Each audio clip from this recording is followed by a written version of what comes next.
Buon pomeriggio e ben trovati su Tele4. Erano esattamente 80 anni fa, era una domenica 18 agosto 1946, quando 28 mine antisbarco rese inerti e collocate sull'allora spiaggia di Vergarolla, in una baia a sud di Pola, esplosero facendo una strage. I morti accertati furono 64, un terzo bambini, ma in realtà le vittime sono state più di 100. L'esplosione investì i partecipanti alle gare sportive di nuoto organizzate dalla Pietas Julia, che in realtà erano sì una manifestazione sportiva, ma anche una rivendicazione di italianità degli abitanti di Pola.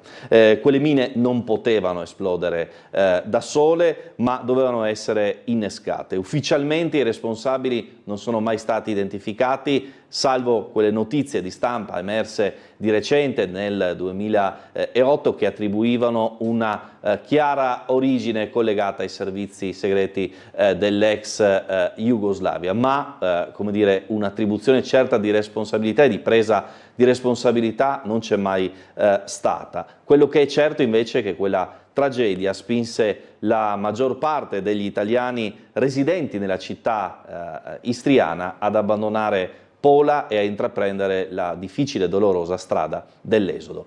È per questo motivo che Tele4 oggi riserva una lunga diretta straordinaria all'80ennale della strage di Vergarolla. Con noi c'è l'avvocato Paolo Sardos Albertini, presidente della Lega Nazionale, che ringrazio per essere con noi. Grazie a voi dell'invito. Tra qualche istante rivedremo quella che è stata la prima parte della celebrazione, andata in scena una mezz'ora fa in barca con rappresentanti del mondo dell'esodo, istituzioni che hanno lanciato una corona d'alloro in mare proprio davanti alla baia di Vergarolla, che ora è una zona militare in cui tra l'altro non si può accedere. Ma prima di iniziare con questa, diciamo, differita di poco fa e poi andare in diretta con Umberto Bosazzi, volevo sentire un inquadramento di quella vicenda nel contesto storico da parte proprio dell'avvocato Albertini. Il contesto è questo: era in corso di discussione il trattato di pace e c'erano 3 città italiane in discussione.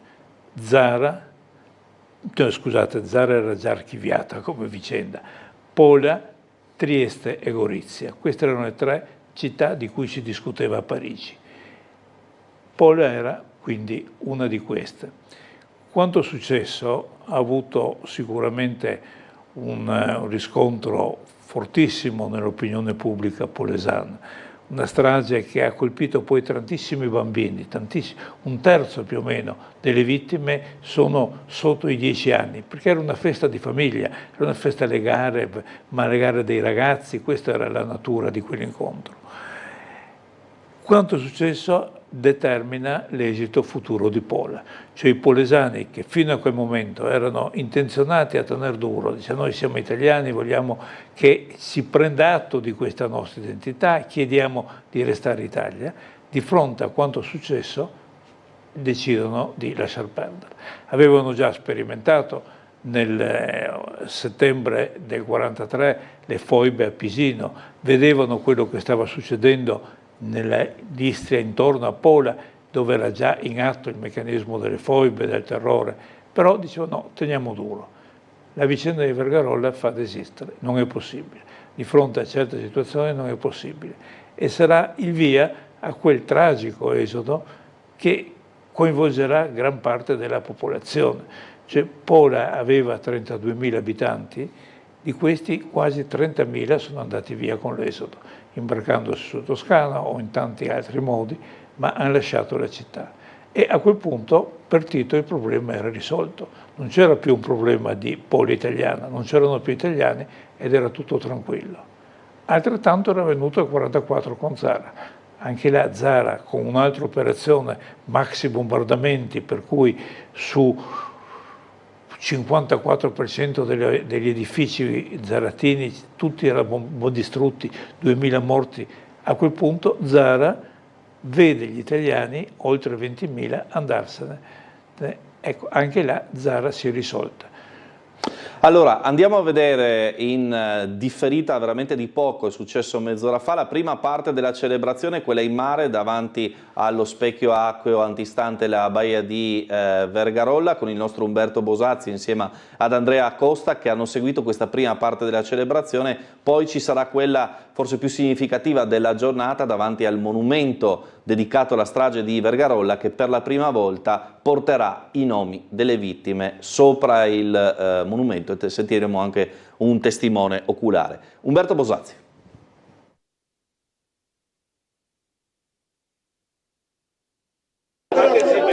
Siamo a bordo della motonave che ha iniziato il suo breve viaggio verso la spiaggia di Vergarolla. Tra qualche minuto ci sarà la prima delle cerimonie per commemorare gli 80 anni dalla strage, da quella strage che di fatto forzò, convinse gli italiani di Pola ad abbandonare la loro città e a scegliere la strada dell'esodo. Adesso assieme ad Andrea Costa ci spostiamo perché sta iniziando anche una breve cerimonia a bordo. Nel clima giusto, quindi io porto il mio saluto come presidente di Alpi LCPE a nome di tutti i nostri soci, i nostri membri, i nostri polesani di Associazione degli Italiani di Pola e Istria, Libero Comune di Pola in Esilio. Ecco, abbiamo aderito con tutto il cuore e con grande entusiasmo a tutta l'organizzazione della giornata che è stata organizzata, appunto, è stata gestita dal municipio di Pola, e noi abbiamo dato il nostro contributo con questa navigazione in barca fino alle acque di Vergarolla e ritorno in tempo per la messa in Duomo. Vi dicevo che vi do il benvenuto su questa barca che oggi pesa tanto, non solo per il suo carico umano che abbiamo visto è andato anche oltre il massimo della portata e tanti sono rimasti a terra perché non sono riusciti a prenotare, ma dicevo pesa tanto per il suo carico morale, un carico di dolore, di responsabilità, di memoria. Io la prima cosa che desidero sottolineare è che adesso, se guardate i vostri orologi, adesso, 80 anni fa, a quest'ora, tutto era già avvenuto. In questo momento, qui era l'inferno, il mare a Vergarolla era già rosso del sangue dei nostri cari. I camion militari e non facevano avanti e indietro portando feriti e morti tutti insieme. Le ambulanze, le grida di chi chiamava i propri cari ma non rispondevano, le invocazioni di aiuto, famiglie innocenti che per almeno una domenica potevano vivere in serenità, pensando ad altro, alle gare, pensando comunque alla loro manifestazione patriottica per restare italiani, ma che furono invece colpite nel modo più vile possibile, cioè nel momento del riposo, alle 14:10. Un destino maligno ha distribuito la morte perché alcune famiglie sono scomparse interamente, altre hanno subito la tragedia ora della perdita dei genitori, parlo dei bambini che in barca si sono salvati, ma che orrore hanno avuto negli occhi per tutta la loro vita, o peggio, la perdita dei propri figli. E allora per quei genitori la vita è stata solo sopravvivenza. Per questo motivo io non inizierò come dovrei, salutando le alte autorità che sono a bordo con noi, e mi scuseranno e sono sicura che saranno d'accordo con me, ma inizio i miei saluti proprio da loro, cioè da quel bambino che ha perso tutti mentre era in barca con gli amichetti a Vergarolla e che oggi è qui con noi, e anche dai discendenti delle vittime che sono qua con noi e che a un certo punto, arrivati a Vergarolla, lanceranno la corona nostra tricolore nel mare, appunto, dove tutto questo avvenne. E li cito: abbiamo qui a bordo Cristina Kerpan, che ha perso suo zio Paolo, aveva 25 anni. Abbiamo Mara Vivoda, ha perso lo zio Sergio, uno zio di 8 anni, perché la morte lo ha cristallizzato lì, uno zio di 8 anni, e che però io credo che oggi rappresenti anche il suo grande papà, Lino Vivoda, che tutti amiamo e ricordiamo, e poi diremo anche perché, per le sue doti umane. Giuseppe Berdin, che nella strage ha perso la mamma, il papà, la sorellina Luciana, non funziona questo, la sorellina Luciana di 5 anni, e poi voglio citare anche, so che c'è anche se non lo vedo, il giovane Manuel Angelini, giovane fotoreporter, eccomi dietro di me. Lui non ha perso nessuno, per fortuna, però suo nonno è il simbolo di Vergarolla, perché è quella famosa, iconica fotografia di un uomo che corre contro le mani una bimba decapitata. Suo nonno Mario è uno degli eroi di Vergarolla, eroe volontario, era vigile del fuoco volontario, era anche allenatore di nuoto, quindi si trovava lì per questo, ma si trovò a essere immortalato in questa che è la foto simbolo della nostra tragedia. E ora volentieri, non per dovere, saluto anche, cito, le alte autorità, oltre a queste che ho già citato, che sono qui con noi. Quindi saluto l'ambasciatore d'Italia a Zagabria, Sua Eccellenza Paolo Trichilo, che è qui presente con la consorte signora Laura.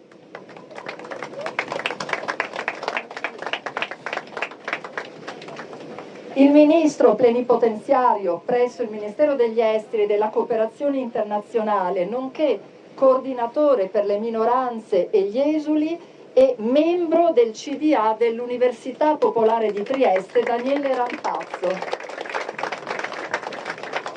La nostra amica console generale d'Italia a Fiume, Iva Palmieri.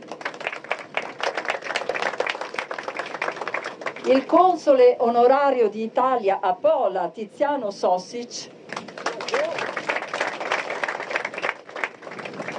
Jessica Acquavita, vicepresidente della Regione Istriana.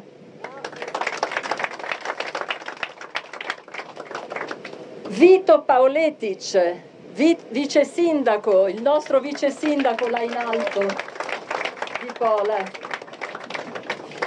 Edvino Ierian, presidente dell'Università Popolare di Trieste. Renzo Codarin, presidente di Federesuli e ANVGD Nazionale.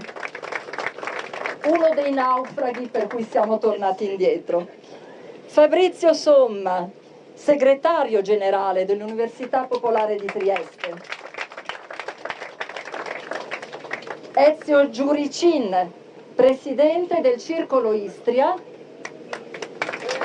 Dov'è? Non si voleva alzare. Insieme a Livio Dorigo, presidente onorario, che non facciamo alzare, che alzerà la stampella. No, si alza lui.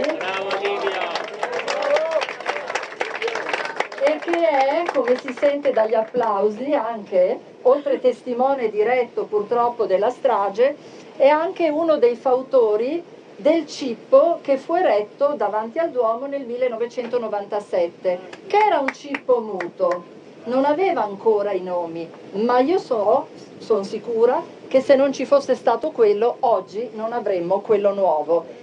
Ecco, con Lino Vivoda, ecco, i due insieme hanno fatto questa grande impresa nel 97.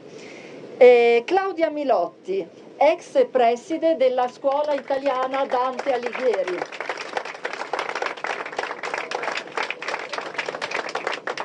E Deborah Radolovic, attuale preside della scuola superiore italiana Dante Alighieri. Come potete vedere dalle immagini di Andrea Costa, si sta avvicinando a Vergarolla. Adesso, come è ormai tradizione da qualche anno a questa parte, una corona verrà lanciata in mare a ricordo delle vittime. Una corona molto particolare perché rispetto a quelle dell'altro anno porta i colori del nostro paese, i colori dell'Italia e anche i colori di Pola. Avete sentito le parole della Presidente dell'Associazione degli Italiani di Pola e di Istria, che ha un po' introdotto la manifestazione, e adesso proprio credo sia arrivato il momento del lancio della corona. Subito dopo noi riprenderemo a raccontare quello che sta succedendo, sentendo anche la testimonianza di alcune delle persone che sono a bordo.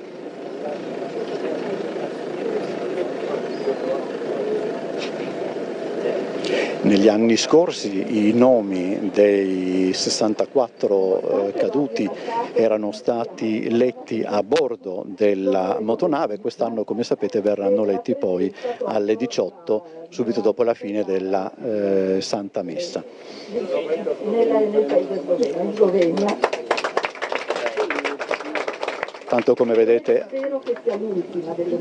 a bordo ci sono i rappresentanti delle istituzioni, ci sono anche, come avete sentito prima dalle parole della Presidente Lucia Bellaspiga, alcuni che sono scampati alla strage, i parenti di altri e i rappresentanti delle famiglie che in quello che è successo 80 anni fa hanno perso appunto chi il padre, chi la madre, chi i fratelli, sorelle, zie, eccetera. È un momento molto, molto sentito, è un momento che si ripete ogni anno. Quando fanno il lancio state comunque nei vostri posti. Ecco, adesso c'è solo una piccola raccomandazione per come comportarsi nel momento del lancio. Ripeto, è una cerimonia molto, molto sentita, una cerimonia che come dire, è anche una sorta di, come si può dire, quasi liberazione rispetto al fatto che appunto della strage per anni e anni non si è potuto parlare per ragioni che sono le più le più evidenti, ragioni di realpolitik eccetera. Adesso per fortuna si possono anche piangere queste vittime, che tra l'altro sono le vittime della strage italiana, della più grande strage sul territorio italiano, perché dobbiamo ricordare che nel 1946 Pola era territorio italiano. Mi sembra di capire che adesso siamo pronti per il lancio della corona, che credo sarà effettuato dai discendenti di alcune delle vittime, se non mi sbaglio, o di alcuni dei sopravvissuti. Adesso vedremo il lancio della corona. Sono momenti come dire, molto diciamo comprensibilmente concitati, anche perché non c'è mai una prova per questo tipo di... Scusate, stiamo arrivando. Ecco, stiamo arrivando nel luogo dell'attentato. Il luogo dell'attentato, che vi ricordo adesso è demanio militare, ciò spiega anche perché non esistono immagini disponibili di Vergarolla ora. Ecco. Sì, ripeto, sono i discendenti. La corona tricolore a nome di tutti noi.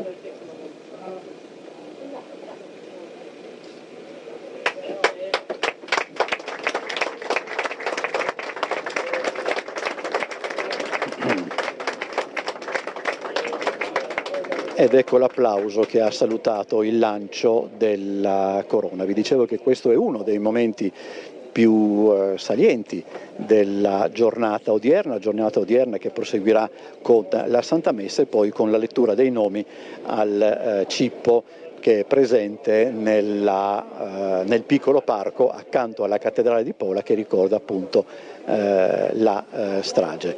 Tra un po', assieme ad Andrea Costa, faremo un piccolo giro all'interno della motonave per sentire alcune delle persone ed alcune delle personalità presenti.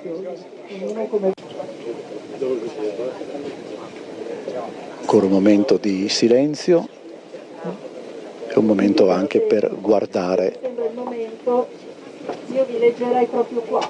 è qua che va letto, il secondo testo che io ho ricevuto, sempre da un autore che è qui presente, da una persona che è qui presente. Sulla riva chiara di Vergarolla l'estate rideva di luce e di mare, tra voci, giochi e corse della folla, ignara del buio pronto a calare. Era giorno e il mare non sapeva, non conosceva il peso del dolore. E il sole Allora adesso lento vedremo di sulle parlare strade con cadeva, qualcuno come carezza, delle piena ancora persone di amore. presenti Poi il a cielo bordo. si spezzò d'improvviso, la terra tremò senza pietà e il tempo restò fermo in un grido che ancora oggi non tace e non sa. Dove c'era il riso, Allora. solo silenzio. Dove la vita, soltanto assenza. E il mare accolse quel pianto immenso portandolo via nella sua coscienza.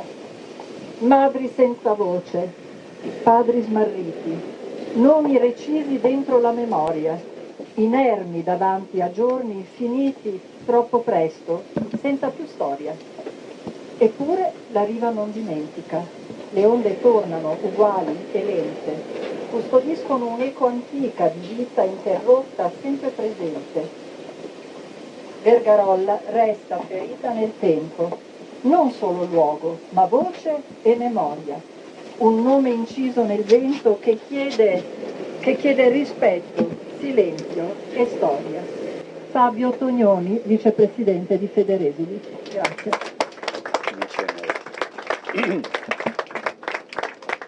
Le faccio una domanda per Tele4, Iva Palmieri è la console. Prego? Sono la console. La console a Fiume, no? Se non mi sbaglio. La domanda è un po' sciocca, mi rendo conto, ma non mi viene in mente un'altra per il momento. Che cosa significa questa giornata per tutta una serie di cose? Significa ricordare una pagina importante della storia recente di cui per tanto tempo si è parlato forse un po' troppo poco, quindi è importante che se ne parli sempre di più, è importante tutto il lavoro che è stato svolto dalle associazioni degli esuli, dalla comunità degli italiani e non da ultimo anche dal Comune di Pola, proprio per riportare alla luce quella che è una delle principali tragedie della città, ma anche una delle principali tragedie della storia repubblicana italiana. Ed è bello anche che diciamo così, le iniziative che noi testimonieremo, abbiamo già testimoniato in parte, siano condivise. Sì, certo, è proprio quello il messaggio che intendevo sottolineare. C'è stato un impegno congiunto nel corso degli anni in maniera crescente tra tutti gli attori coinvolti nell'organizzazione di questa giornata che hanno trovato il giusto punto di incontro per dare la connotazione più corretta a questa commemorazione. Grazie dottoressa. Allora abbiamo qui i vertici dell'Università Popolare, sono in compagnia del presidente Edvino Ierian, poi c'è Fabrizio Somma che è il vicepresidente, Segretario generale. Segretario generale. Allora, è una giornata importante, l'abbiamo detto, una giornata importante per più ragioni.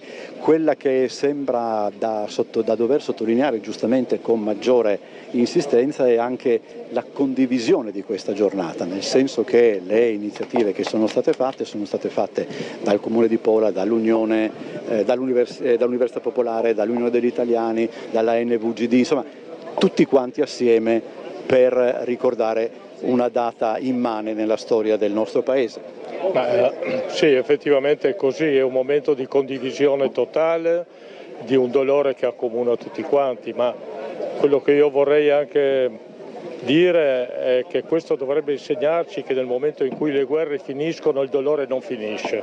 Questo è qualcosa che è successo a conflitti che sembravano ormai finiti, una situazione certo non stabile di pace, ma nessuno poteva aspettarsi che qualcosa del genere potesse succedere. Ecco, teniamo presente quello che sta succedendo in giro per il mondo e credo che la testimonianza più pesante, più bruciante sia proprio questa. Le guerre che sembrano finite e risolte, succedono delle tragedie che coinvolgono famiglie, bambini, adulti, senza distinzione né di censo né di razza. Questo dovrebbe farci riflettere pesantemente su quello che sta succedendo in giro nel mondo ancora oggi.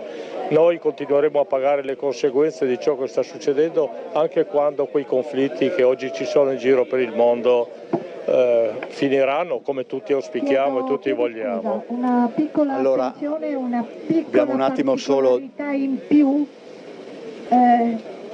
In questo momento ci stiamo approssimando e la allora ci fanno notare che stiamo avvicinandoci all'isola di Sant'Andrea. All'isola di Sant'Andrea. L'isola di Sant'Andrea è stata per 8 anni. Che per 8 anni, come ci dicono, dai suoi 8 anni fino ai 15 anni, la casa, la residenza, la vita quotidiana di Salvatore Palermo.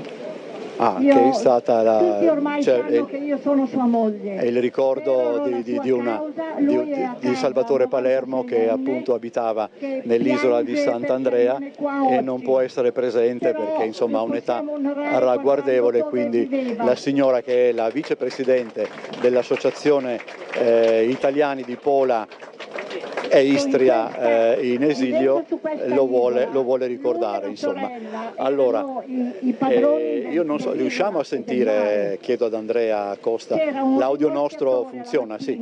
Ok, allora siamo con Fabrizio Somma che abbiamo detto prima il segretario generale dell'Università Popolare. Ricordiamo insomma che uno delle mission, che è un brutto termine, dell'Università Popolare è proprio quello anche di tenere i contatti con gli italiani d'oltre confine e la giornata di oggi è soltanto una degli esempi di quello che voi fate. Precisamente, io estenderei anche alla comunicazione tra esuli e rimasti, voglio dire alle origini, la genesi di questa comunicazione, di questa attività che si vede anche dal numero dei presenti, esuli e rimasti qui su questa barca e anche sulle manifestazioni che seguiranno, stanno anche un po' nel merito di dell'ente Università Popolare di Trieste in periodi, voglio dire, molto lontani. Mi piace ricordare che per esempio l'ente è stato l'unica istituzione che ha portato per la prima volta dopo anni di oblio questa tragedia, questa strage in tempo di pace, la prima strage in tempo di pace, una delle massime istituzioni del governo italiano alla Camera. 10 anni fa, in occasione del 70° anniversario, l'Università Popolare si è spesa con esuli e rimasti per commemorare, tra l'altro con la presenza di Simone Cristicchi, con una riduzione del magazzino 18 legata proprio alla strage di Vergarolla, davanti alle massime autorità della Camera e del Senato, e quindi la prima volta in un'istituzione italiana. Ecco, questo è sostanzialmente, come diceva, la mission del nostro ente. Paolo Trichilo è l'ambasciatore d'Italia a Zagabria. Eccellenza, era molto sentita questa ricorrenza, non soltanto perché è una ricorrenza tonda, ma perché è una ricorrenza che ci obbliga a riflettere su quello che è successo e però anche a riflettere sul fatto che per tanti anni di quello che è successo non si è parlato. È giusto che sia una ricorrenza sentita perché si tratta di una tragedia, di una strage di grandissima proporzione che ha colpito in maniera così grave la cittadinanza italiana qui a Pola 80 anni fa e che sappiamo è stato uno dei fattori, se non scatenanti, che ha comunque contribuito significativamente poi all'esodo, per cui è doveroso ricordare questo evento nella sua tragicità e ogni anno quindi si sono però anche fatti dei passi in avanti. È stato ricordato giustamente che adesso da quest'anno il CIPO porta i nomi delle 64 vittime ufficialmente riconosciute e di questo dobbiamo ringraziare la città di Pola, che anche da qualche anno ormai ha preso su di sé l'organizzazione dell'evento, che non è più lasciato soltanto alle persone di buona volontà, ma ha trovato una cornice istituzionale, e questo credo che sia molto significativo perché anche se lentamente si stanno facendo dei passi in senso positivo nel fatto che questo tragico evento sia entrato nella vita anche istituzionale di questa città. Le faccio una domanda che presuppone logicamente una risposta generica, perché non è che con una risposta ad una domanda da telegiornale si possa risolvere il problema, però I rapporti Roma e Zagabria come sono attualmente? Attualmente sono eccellenti, e questo non lo dico perché sono un diplomatico e che non potrebbe dire altrimenti, ma è vero che sono testimoniati da tante visite. Abbiamo avuto l'onore di avere il Ministro degli Esteri e Vicepresidente del Consiglio Tajani per ben 3 volte nella prima metà dell'anno. È venuto il Ministro dell'Agricoltura Lollobrigida a Zara per una riunione Med9, il Ministro Piantedosi dell'Interno che organizza anche regolari riunioni con Croazia e Slovenia per il controllo dei confini, del fenomeno migratorio, quindi sono effettivamente molto buone. Vorrei anche sottolineare che oggi c'è stato, credo che sia la prima volta per quanto mi consta, da parte del Presidente del Consiglio Giorgia Meloni anche proprio un comunicato sul sito di Palazzo Chigi dedicato specificamente agli 80 anni di Vergarolla. Quindi diciamo in questo contesto così positivo di rapporti fra i due paesi è anche importante coltivare queste situazioni storiche che ci riportano a tempi andati, che però è doveroso e giusto che vengano ricordati con grande sentimento da tutti quanti. Le faccio un'ultima domanda. C'è la sensazione, a Trieste parlo e poi dopo, che questa normalizzazione, chiamiamola così, dei rapporti sia stata in qualche modo, come dire, forse sentita prima dalla gente che non dalla politica. Adesso non so se lei può rispondermi in tal senso, eccetera. È una percezione che a Trieste prende piede. Ma è importante che si vada avanti su entrambi i fronti, nel senso che comunque se la politica magari apre in una determinata direzione mentre le popolazioni o le persone, l'opinione pubblica insomma hanno una percezione molto diversa e viceversa, questo non va bene. Quindi diciamo la situazione migliore è quando si cammina insieme sia a livello delle istituzioni che delle rispettive opinioni pubbliche. Quindi credo che oggi stiamo in questa fase dove c'è un riconoscimento reciproco molto importante, e vorrei sottolineare che da questo punto di vista anche il fatto che la Slovenia prima e la Croazia poi siano entrate nell'Unione Europea, entrambi siano parte dello spazio Schengen e che quindi ormai facciano parte della famiglia europea, siano stati dei fattori molto molto significativi e importanti nel consentire un riavvicinamento appunto a tutti i livelli, sia di istituzioni che di persone. Bene, allora rientriamo in studio. Avvocato Albertini, parole importanti da parte dell'ambasciatore subito dopo la cerimonia in mare, perché diciamo così questa possibilità di fare una cerimonia aperta, partecipata da parte italiana in collaborazione con il Comune di Pola ad organizzare l'evento con personalità croate fa un po' il paio con quello che è successo per quanto riguarda la questione della foiba di Basovizza e della collaborazione con la Slovenia, cioè una nuova era. Certamente, una nuova era che ha completamente cambiato il tipo di rapporto. Sostanzialmente questo passaggio, a mio giudizio, la nuova era, si fonda su una constatazione, rendersi conto di quali sono state le cause di quanto successo. Cioè quando ci si sforza di capire perché, diventa poi più chiaro darsi una ragione.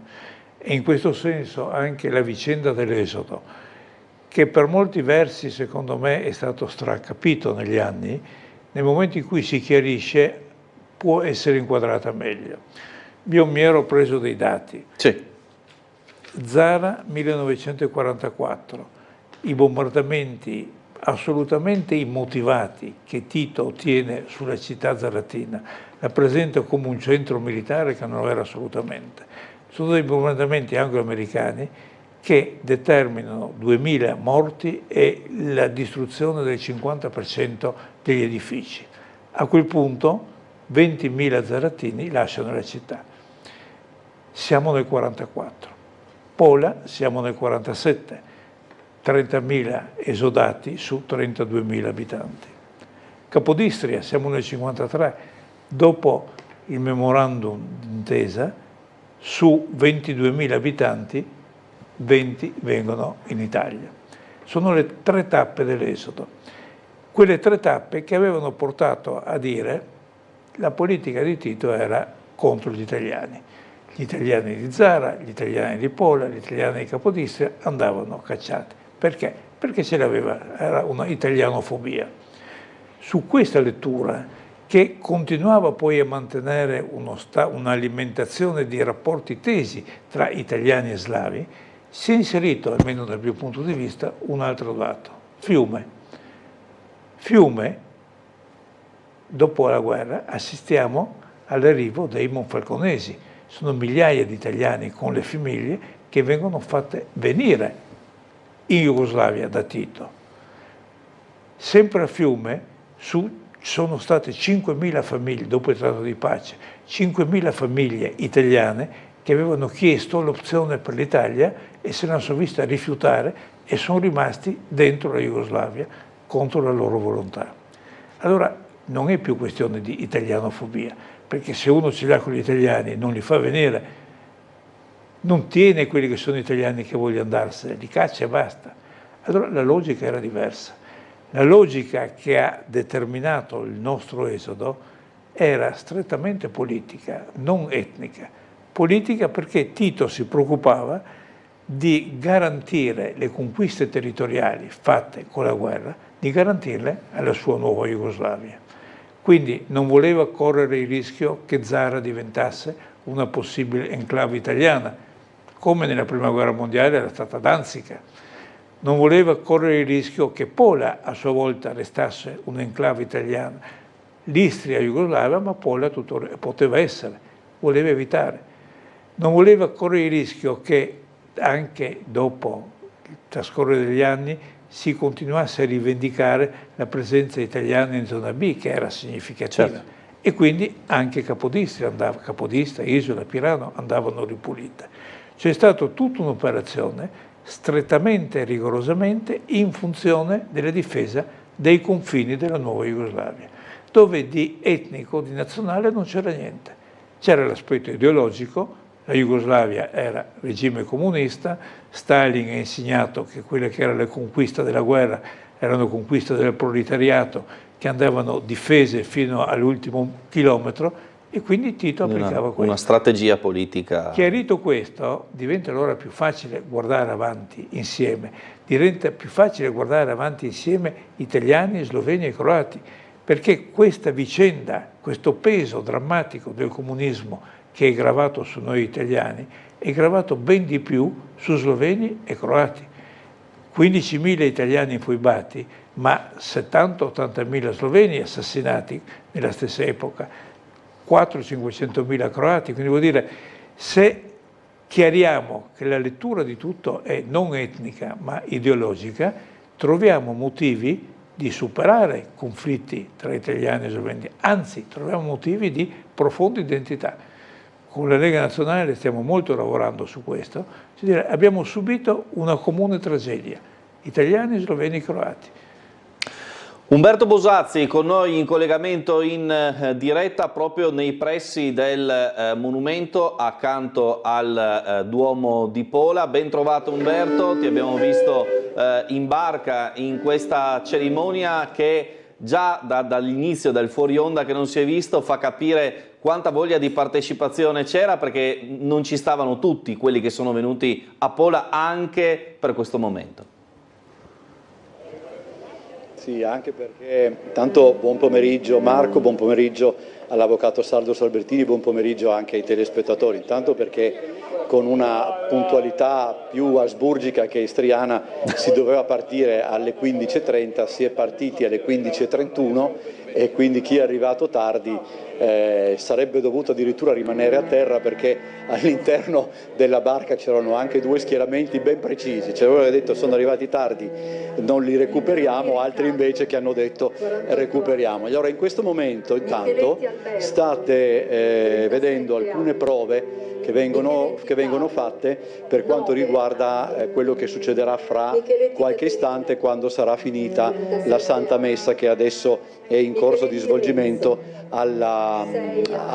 penso che sia finita, tra l'altro, perché vedo della gente che esce, perché questo sarà il momento clou della giornata secondo quello che abbiamo raccontato anche in questi giorni, ovvero la lettura dei nomi dei 64 caduti riconosciuti nella strage di Vergarolla. Come abbiamo detto in questi giorni, i morti erano più di 100, ma quelli identificati sono 64. La lettura di questi nomi, che sarà seguita anche dall'indicazione dell'età delle persone al momento dello scoppio e quindi quando persero la vita, sarà accompagnata da un brano di Bach e un brano di Beethoven suonati al violoncello.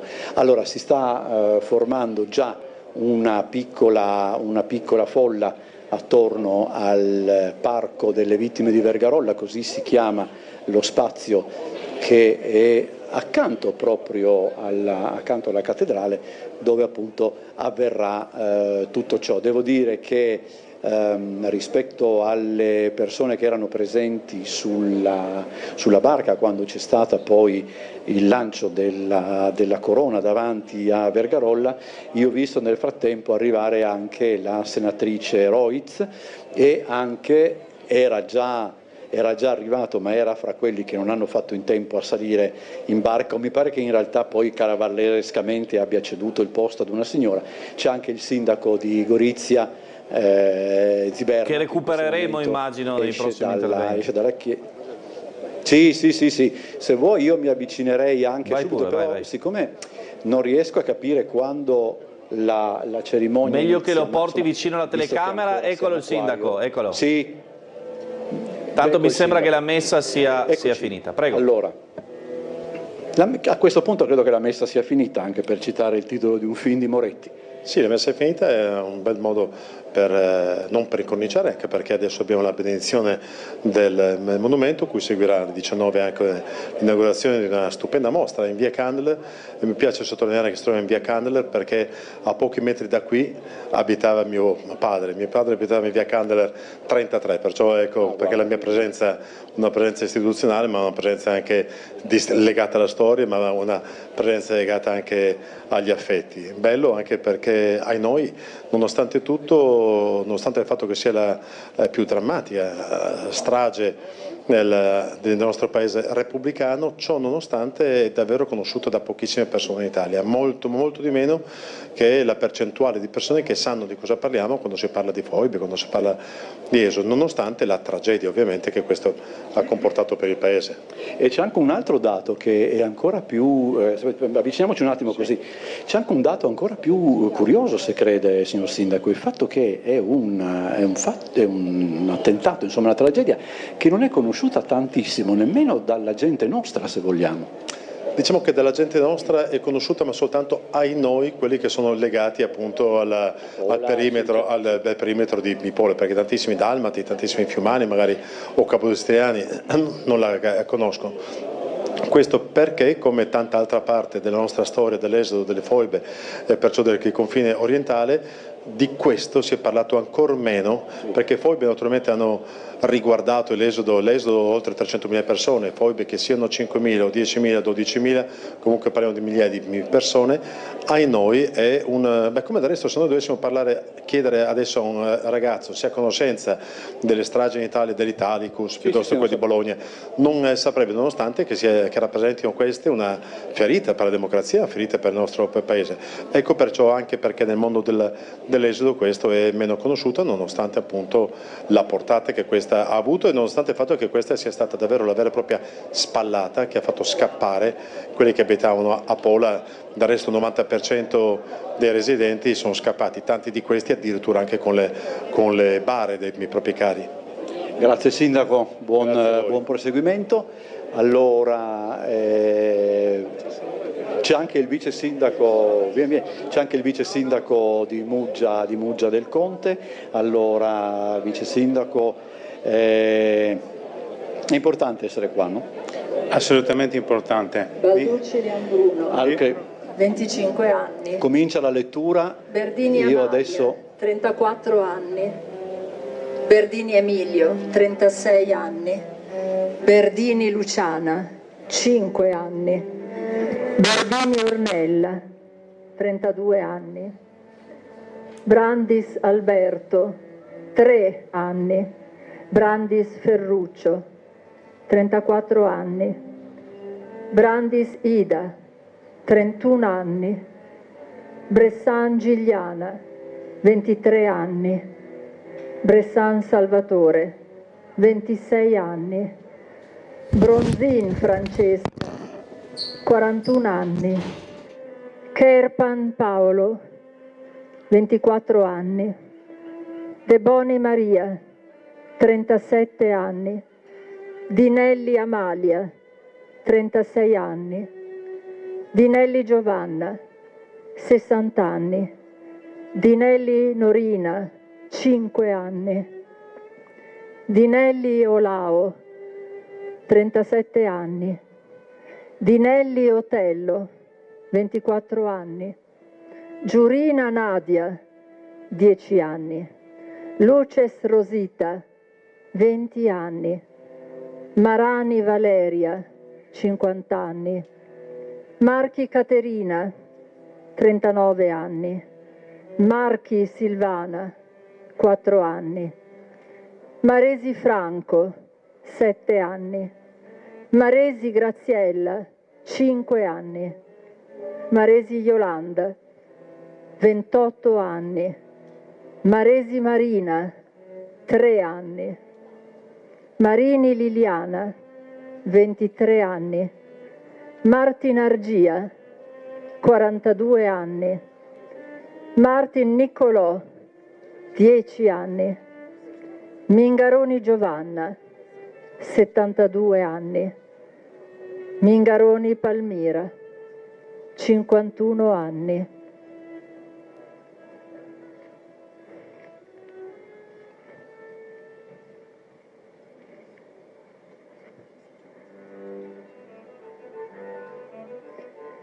Mingaroni Riccardo, 48 anni. Micheletti Alberto, 37 anni. Micheletti Carlo, 9 anni. Micheletti Caterina, 37 anni. Micheletti Renzo, 4 anni. Muggia Vitaliano, 14 anni. Nicoli Maria Luisa, 12 anni. 48 Anita, 36 anni. Riccardo Aurelio, 10 anni. Rocco Camilla, 30 anni. Rocco Gianna, 5 anni. Rocco Rita, 8 anni. Rocco Mario, 36 anni.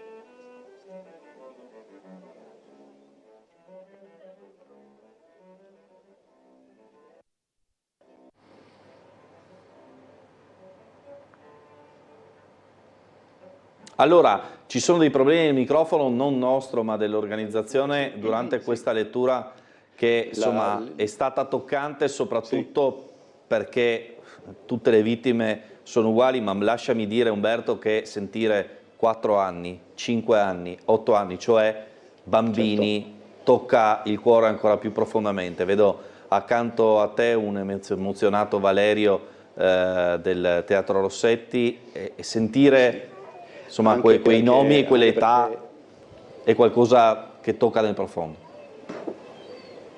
Umberto. Anche perché il Teatro Stabile del Friuli Venezia Giulia, fra l'altro, ha già portato al Mittelfest di Cividale uno spettacolo dedicato proprio a Vergarolla, che poi sarà anche parte integrante del prossimo cartellone del Rossetti. Adesso vedremo come riprenderà la cerimonia. Quello che dicevi tu è effettivamente impressionante sentire, come dicevi appunto, 3 anni e prima parlavo con il dottor Calderoni. Il dottor Calderoni ha vinto, per quel che riguarda il Friuli Venezia Giulia, l'edizione 2026 del premio Micheletti. Il premio Micheletti è il premio che viene intitolato alla memoria del dottor Geppino Micheletti, che è stato ricordato, riconosciuto come l'eroe di Vergarolla. Certo. Il medico, ricordiamo, no, il medico che continuò ad operare. Sì, Umberto. Sì, continuò ad operare all'ospedale di Pola nonostante nella tragedia avesse perso i figli. E mi diceva, proprio per farvi capire anche l'enormità di quanto accaduto, mi diceva il dottor Calderon, non me lo ricordavo se devo essere sincero, che finito un turno in ospedale il dottor Micheletti arrivò a Vergarolla e riconobbe i resti di uno dei figli da una scarpa e da un calzino, e poi portò con sé fino a quando visse. Morì giovane, morì a 55 anni, portò con sé per sempre quel calzino, insomma, per cui sono quelle storie nelle storie che rimangono, come dire, che rimangono parte integrante di quanto accaduto. Certo, adesso dalla lettura c'era un'infermiera un'infermiera di sala operatoria che lavorava con lui, che di volta in volta lavava quel calzino e quando cambiava camice glielo metteva nel camice nuovo quando operava. Umberto, in attesa che riprenda la cerimonia, sento l'avvocato Albertini, sì, che anche lui è stato profondamente colpito da questa lettura dei nomi e delle età, no? Senz'altro, l'età è quello che colpisce, ma grosso modo un 30% delle vittime sono ragazzi e ragazzini, veramente, ma perché era una festa di famiglia e quindi i bambini erano tanti, c'erano i genitori con i figli, quella volta poi le famiglie avevano più figli e quindi diventa un fatto tristemente statistico, però che non si riesce a accettare. Accennavo prima, io facevo parte della commissione che assegnava il riconoscimento ai familiari degli infoibati. Quando mi sono trovato a istruire una serie di pratiche relative a vittime di Vergarolla, dove c'erano 4 o 5 di questi casi di bambini, ho detto ma o diamo la motivazione giusta, vittime dei partigiani comunisti dell'Osna, oppure io non ci sto.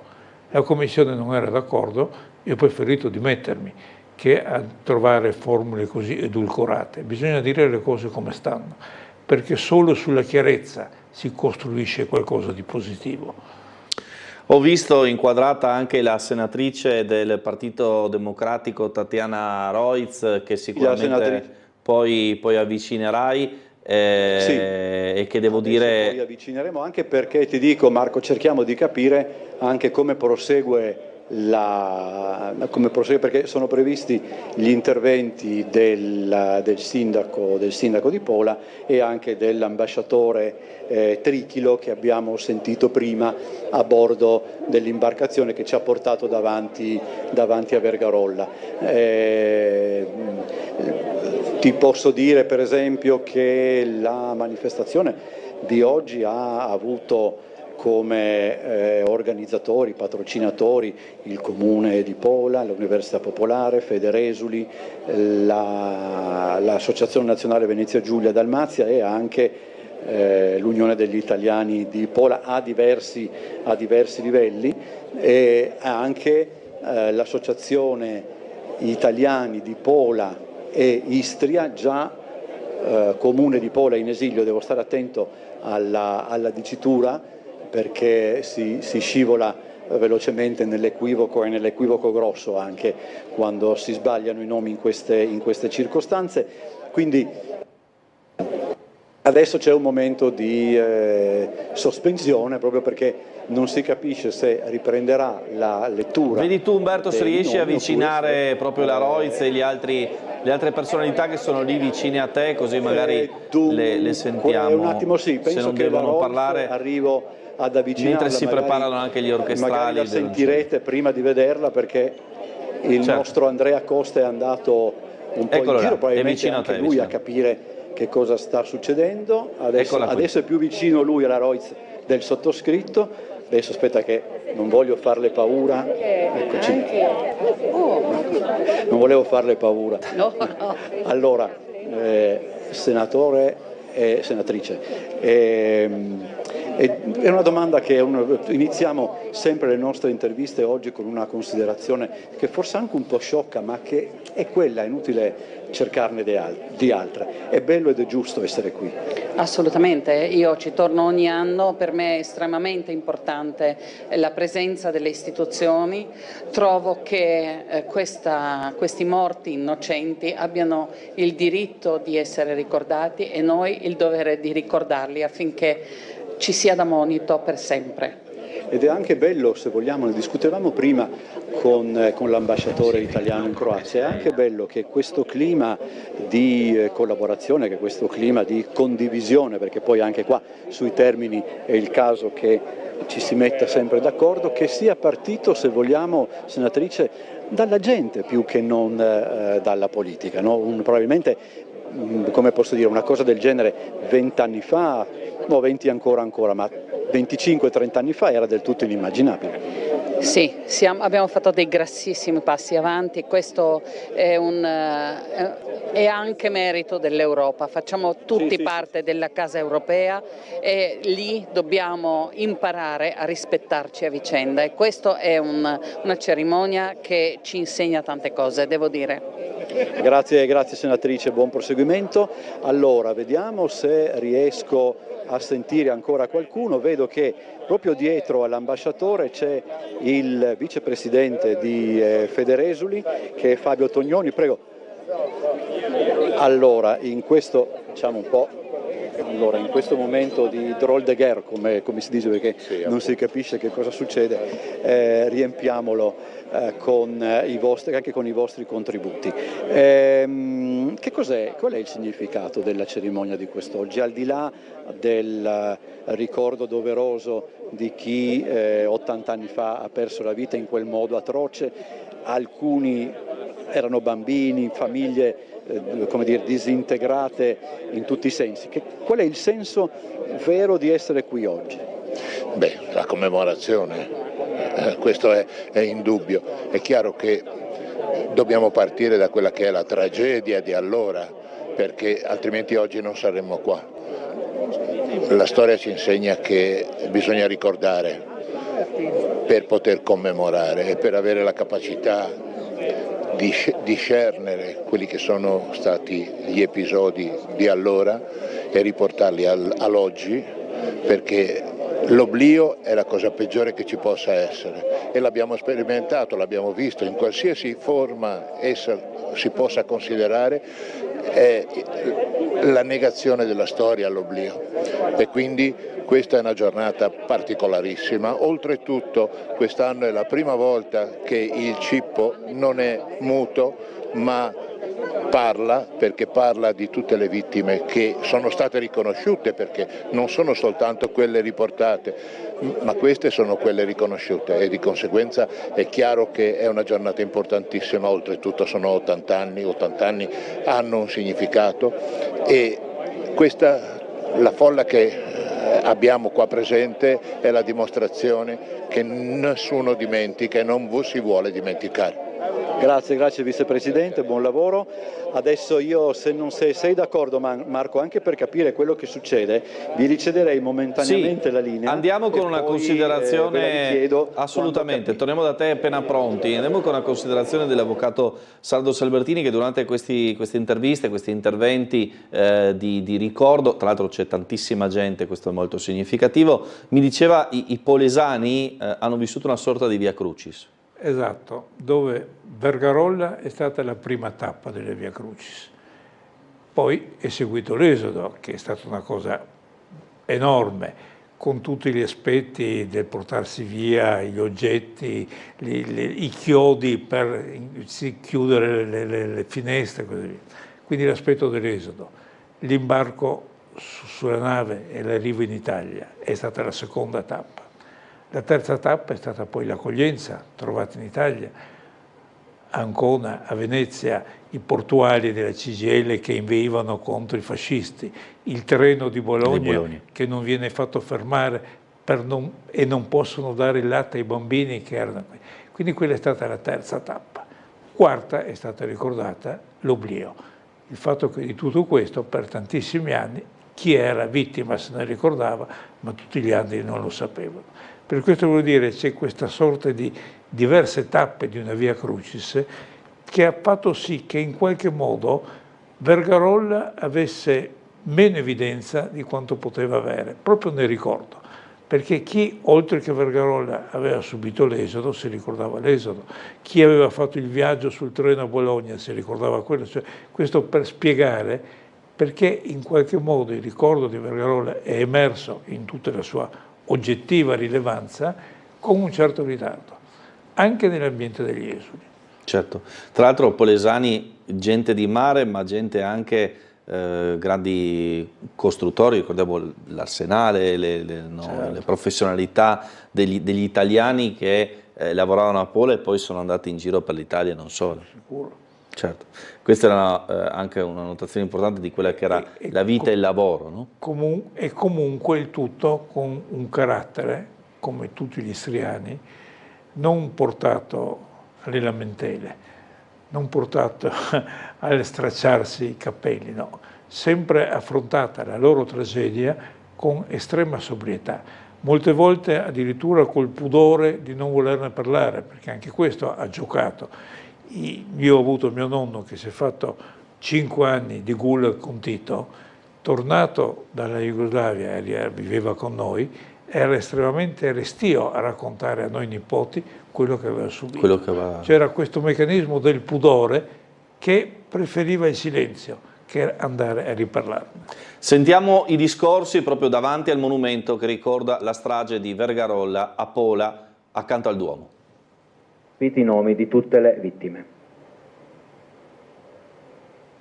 Ed ecco la benedizione, direi, del monumento da parte del sacerdote, benedizione perché è una sorta di seconda inaugurazione di quel monumento che fino all'anno scorso portava come scritta Vergarolla la data, quelle 14:10, l'orario della strage, ma non c'erano ancora i nomi delle vittime che prima abbiamo sentito scandire. O Dio onnipotente ed eterno, Signore dei vivi e dei morti, pieno di misericordia verso tutte le tue creature, concedi il perdono e la pace a tutti i nostri fratelli defunti, perché immersi nella tua beatitudine ti lodino senza fine, per Cristo nostro Signore. Padre nostro, che sei nei cieli, sia santificato il tuo nome, venga il tuo regno, sia fatta la tua volontà, come in cielo così in terra. Dacci oggi il nostro pane quotidiano e rimetti a noi i nostri debiti, come anche noi li rimettiamo ai nostri debitori, e non abbandonarci alla tentazione, ma liberaci al male. L'eterno riposo dona loro, o Signore, e splenda ad essi la luce perpetua. Posino in pace. Amen.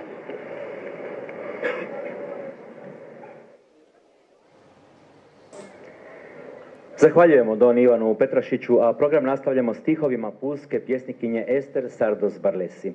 Ringraziamo Don Ivan Petrašić e proseguiamo il programma con i versi della poetessa polese Ester Sardos Barlesi. Poesia presa dall'antologia delle opere premiate dell'Istria Nobilissima del 1999. Vergarola. Fra le rame dei pini de Vergarola si incrosa la voce dei fantasmi senza pace, che stassinando i pie insanguinati e le anime sbregate sulla riva, gli domanda al mare e al vento perché che si è diventati ombre. Iera uomini e donne, veci e fioi, imbriaghi de aria e de sol. I che aveva bocche piene de ridade e de parole, quel 18 agosto del 46. E in un colpo de man, i si è diventati solo una lista de nomi a Montegiro. Ma perché? Ma per chi? Nessun de noi ancora può rispondere. Per saper, bisogneria andare in punta de pie a Vergarola e ascoltare la voce degli innocenti che piangi sotto i pini. Solo loro sa la verità. Stihovi ove pjesme sami su rekli mnogo toga. A sada pozivamo gospođu Luciju Bellaspigu koja će pročitati imena stradalih uz glazbenu pratnju violončelista Fabia Jurića. I versi di questa poesia hanno già espresso molto. Invitiamo ora la signora Lucia Bellaspiga che leggerà i nomi delle vittime con l'accompagnamento musicale del violoncellista Fabio Jurić.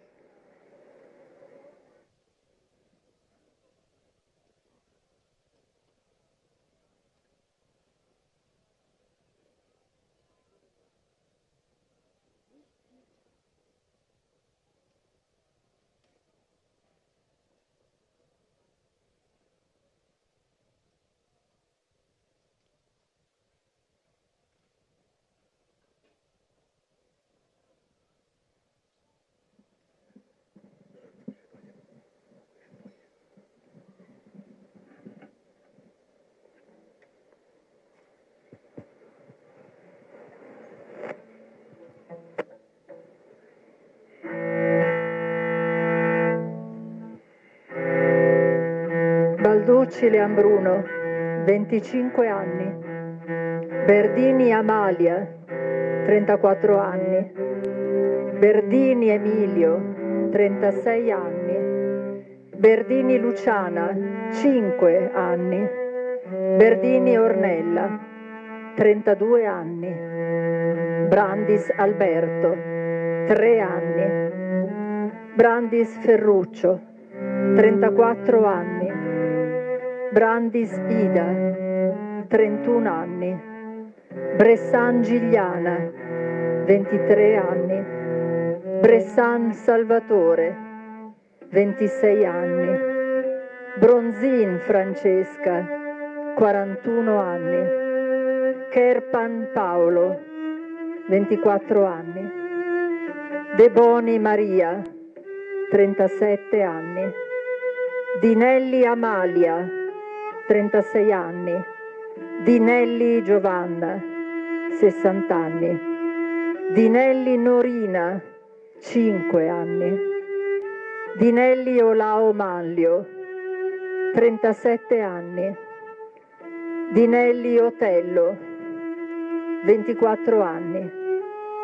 Giurina Nadia, 10 anni. Luces Rosita, 20 anni. Marani Valeria, 50 anni. Marchi Caterina, 39 anni. Marchi Silvana, 4 anni. Maresi Franco, 7 anni. Maresi Graziella, 5 anni. Maresi Yolanda, 28 anni. Maresi Marina, 3 anni. Marini Liliana, 23 anni. Martin Argia, 42 anni. Martin Nicolò, 10 anni. Mingaroni Giovanna, 72 anni. Mingaroni Palmira, 51 anni.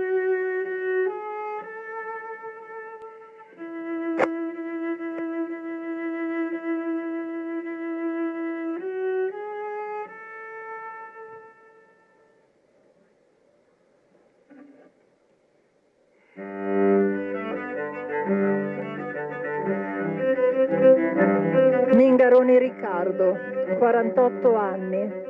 Micheletti Alberto, 37 anni.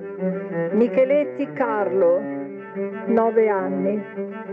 Micheletti Caterina, 37 anni. Micheletti Renzo, 4 anni.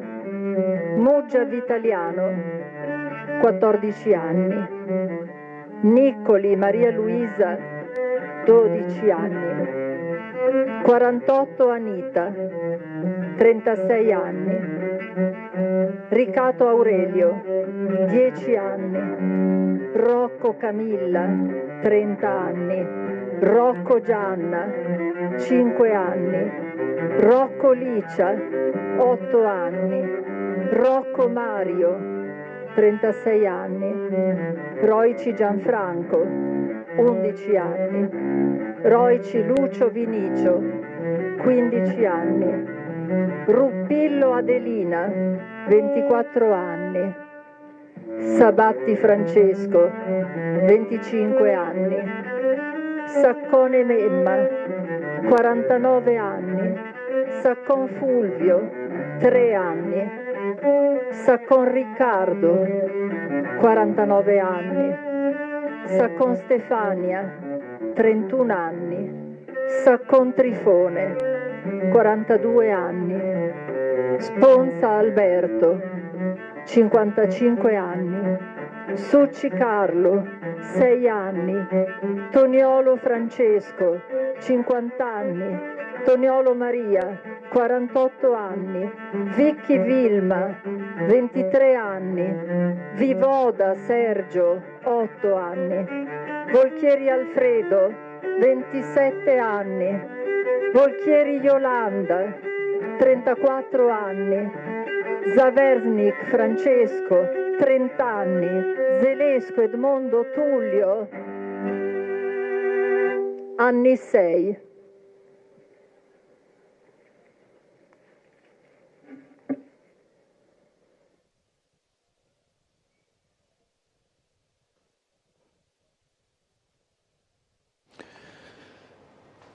E colpisce non poco anche quel silenzio, no? Albertini, seguito alla lettura di questi nomi, come detto prima, tanti bambini, la musica è un elenco di vittime che ti rimane inevitabilmente impresso. Va avanti la celebrazione, la commemorazione, quindi torniamo in diretta, poi ovviamente avremo tempo di commentare.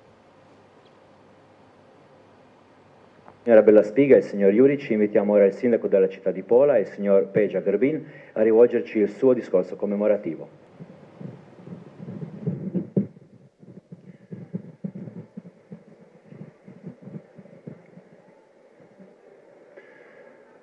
Egregie signore e signori, egregie famiglie delle vittime di Vergarola.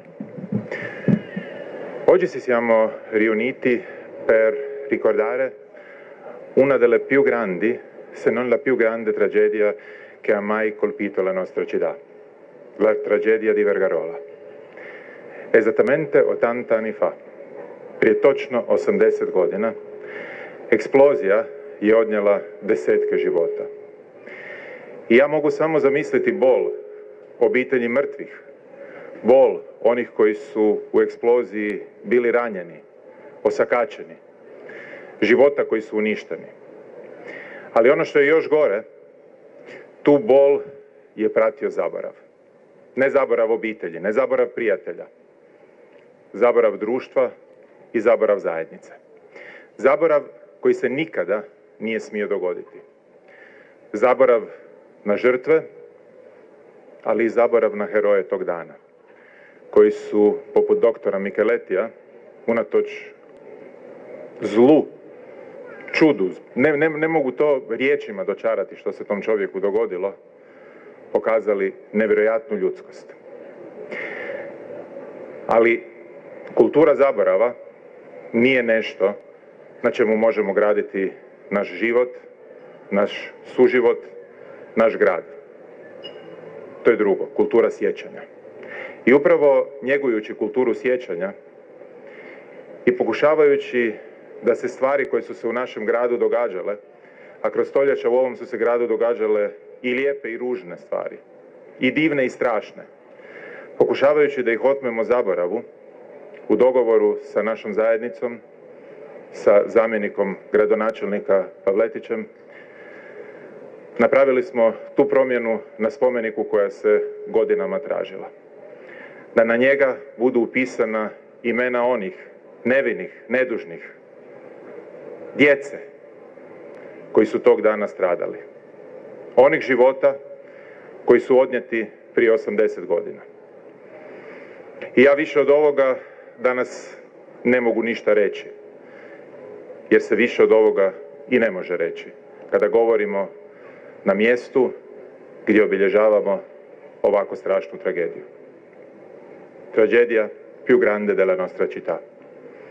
E adesso vi invito tutti di dare un omaggio alle vittime con un minuto di silenzio.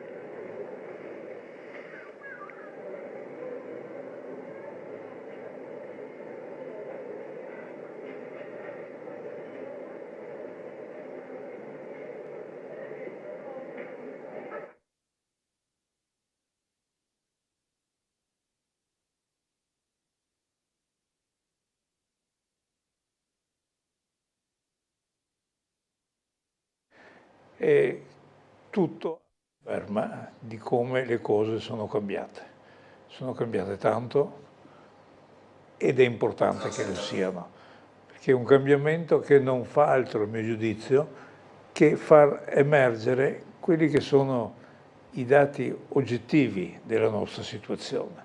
I dati oggettivi è che l'Istria è là, Trieste è qua.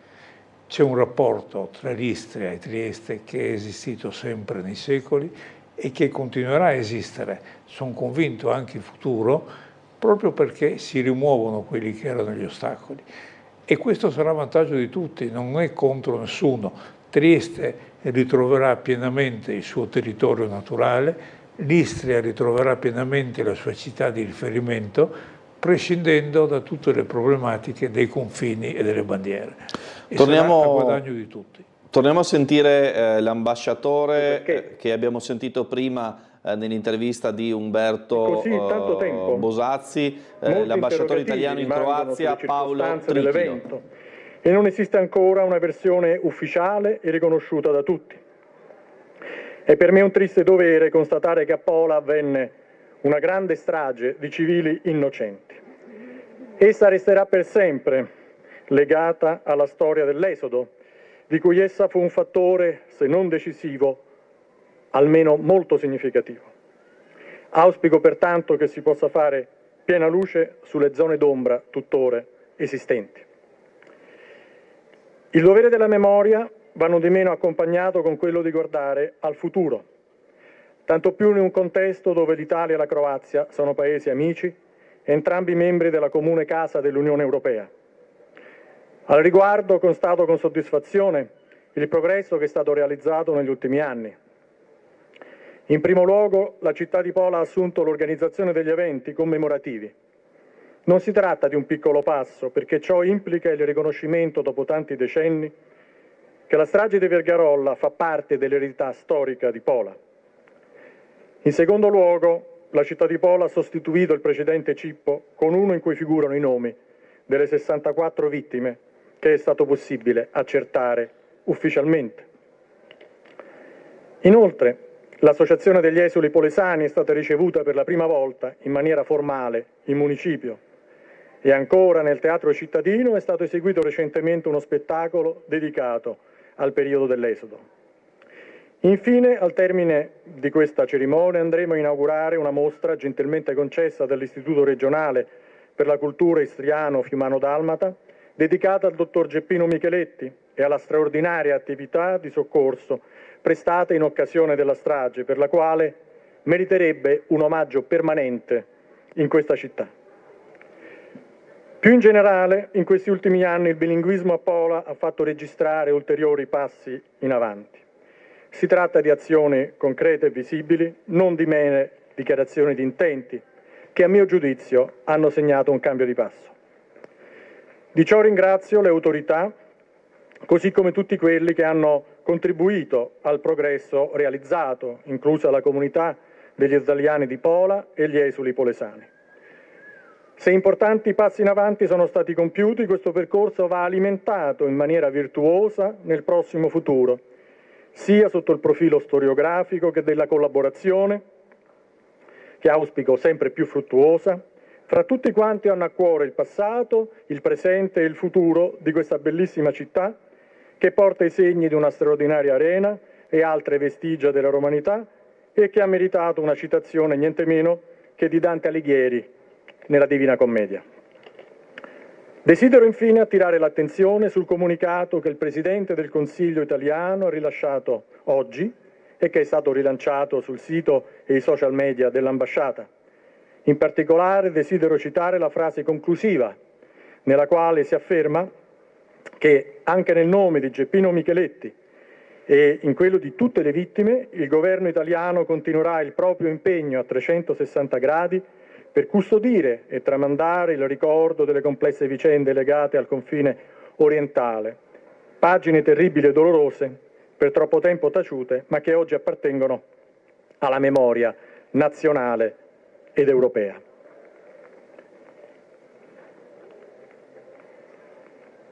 Vlasti, gosti, prijatelji, danas smo se okupili kako bismo svečano obilježili 80. obletnicu stradanja na Vargaroli. Prošlo je mnogo vremena, ali dužnost sjećanja. Stiamo sentendo la traduzione ovviamente in croato dell'intervento di Paolo Trichilo, ambasciatore italiano in Croazia. Prima abbiamo sentito l'intervento del sindaco di Pola, Peda Grbin, quindi da ambo le parti parole importanti.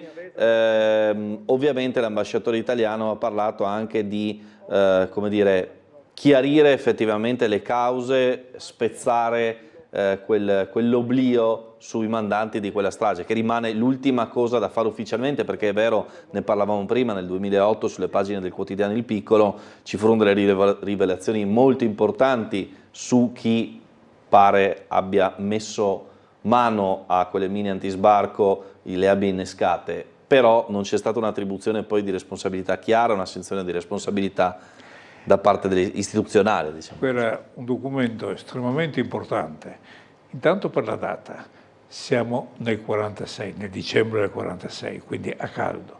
Per la fonte, indagini fatte dai carabinieri, evidentemente i carabinieri hanno indagato a Trieste, hanno indagato sull'Osna, e per i contenuti, cioè in questo documento si dice che l'autore della strage è il signor Pinco Pallino, è andato a Pola con una macchina e dagli estremi della targa di questo vettore.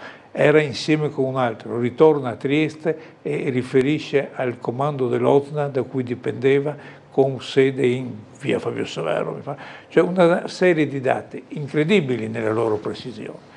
Tutti questi dati dai carabinieri consegnati evidentemente alle autorità inglesi che avevano l'amministrazione, tanto che viene ritrovato il documento negli archivi inglesi, non italiani.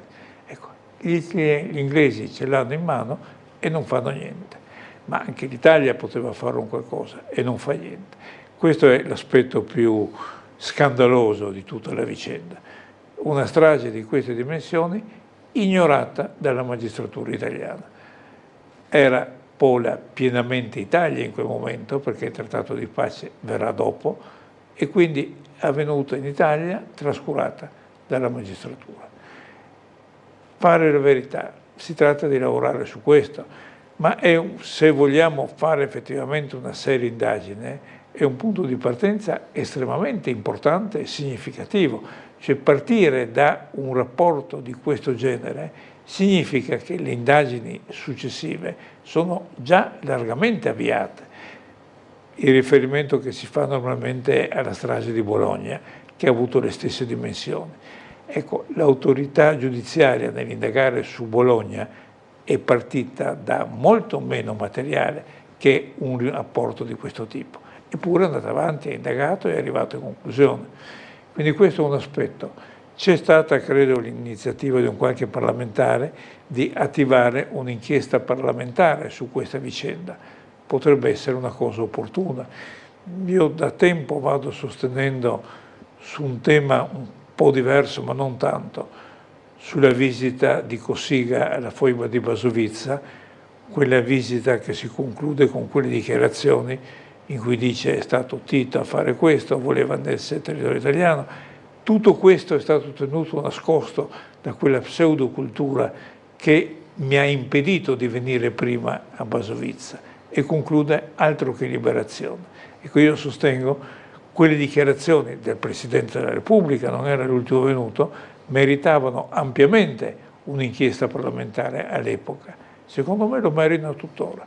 Un'inchiesta parlamentare che consideri Vergarolla, che consideri le dichiarazioni del Presidente Cossiga, potrebbe dare un notevole contributo nel mettere bene in luce sia quanto successo, sia tutte le complicità che ci sono state nei decenni successivi, finalizzate a nascondere quanto successo, perché anche questo è un aspetto che non si può dimenticare. È vera la strage, ma è drammatica proprio per i polesani e per tutti gli istriani e per tutti gli italiani i decenni di oblio, i decenni di manipolazione, i decenni di menzogne. Questo, lo posso dire, sulla nostra gente ha pesato tantissimo. Il fatto di dire è successo questo, ma i nostri figli non ne sanno niente, a scuola nessuno ne ha parlato niente, sono cresciuti senza sapere cos'è Vergarolla. Ecco, questo è stato una sorta di dose aggiuntiva. La verità storica che manca, per chi viene dopo. Sentiamo se l'ambasciatore aggiunge ancora qualcosa in italiano. Novitim djelovanjem na očuvanju i prenošenju sjećanja na složena zbivanja povezana s istočnom granicom. Riječ je o strašnim i bolnim stranicama povijesti o kojima se predugo šutjelo, ali koje danas pripadaju nacionalnom i europskom sjećanju. Grazie per l'attenzione. Hvala za pozornosti.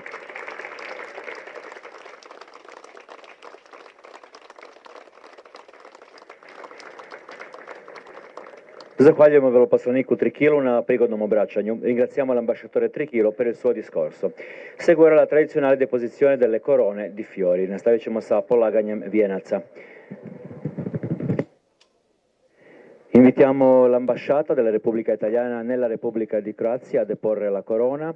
Depone la corona l'ambasciatore Sua Eccellenza Paolo Trichilo.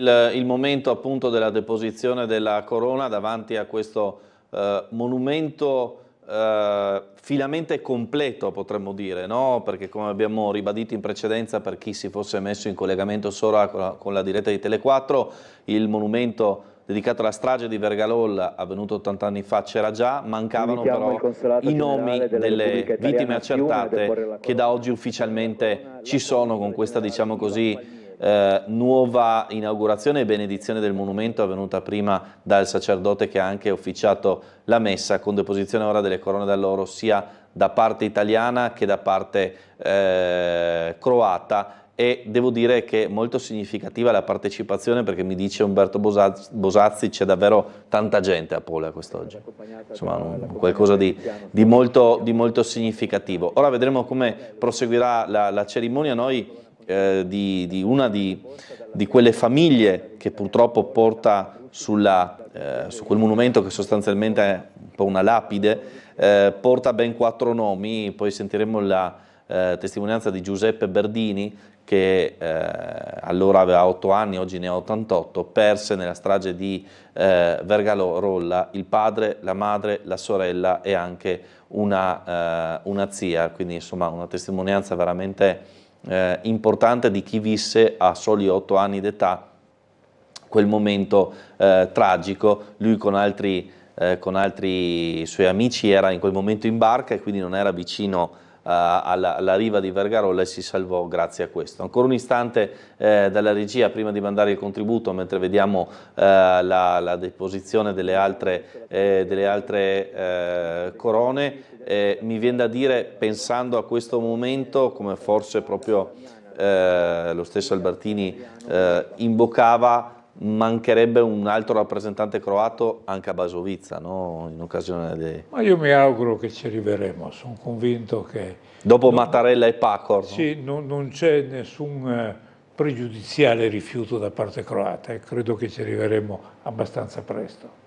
Allora, non so se abbiamo ancora in collegamento il nostro Umberto Bosazzi, che può raccontarci un po' quello che sta avvenendo. Ovviamente dopo le autorità ci sono anche le associazioni legate all'esodo che hanno deposto le corone. Sentiamo la voce anche del cerimoniere, alziamo l'audio diretta da Pola, dal monumento alla strage di Vergarolla.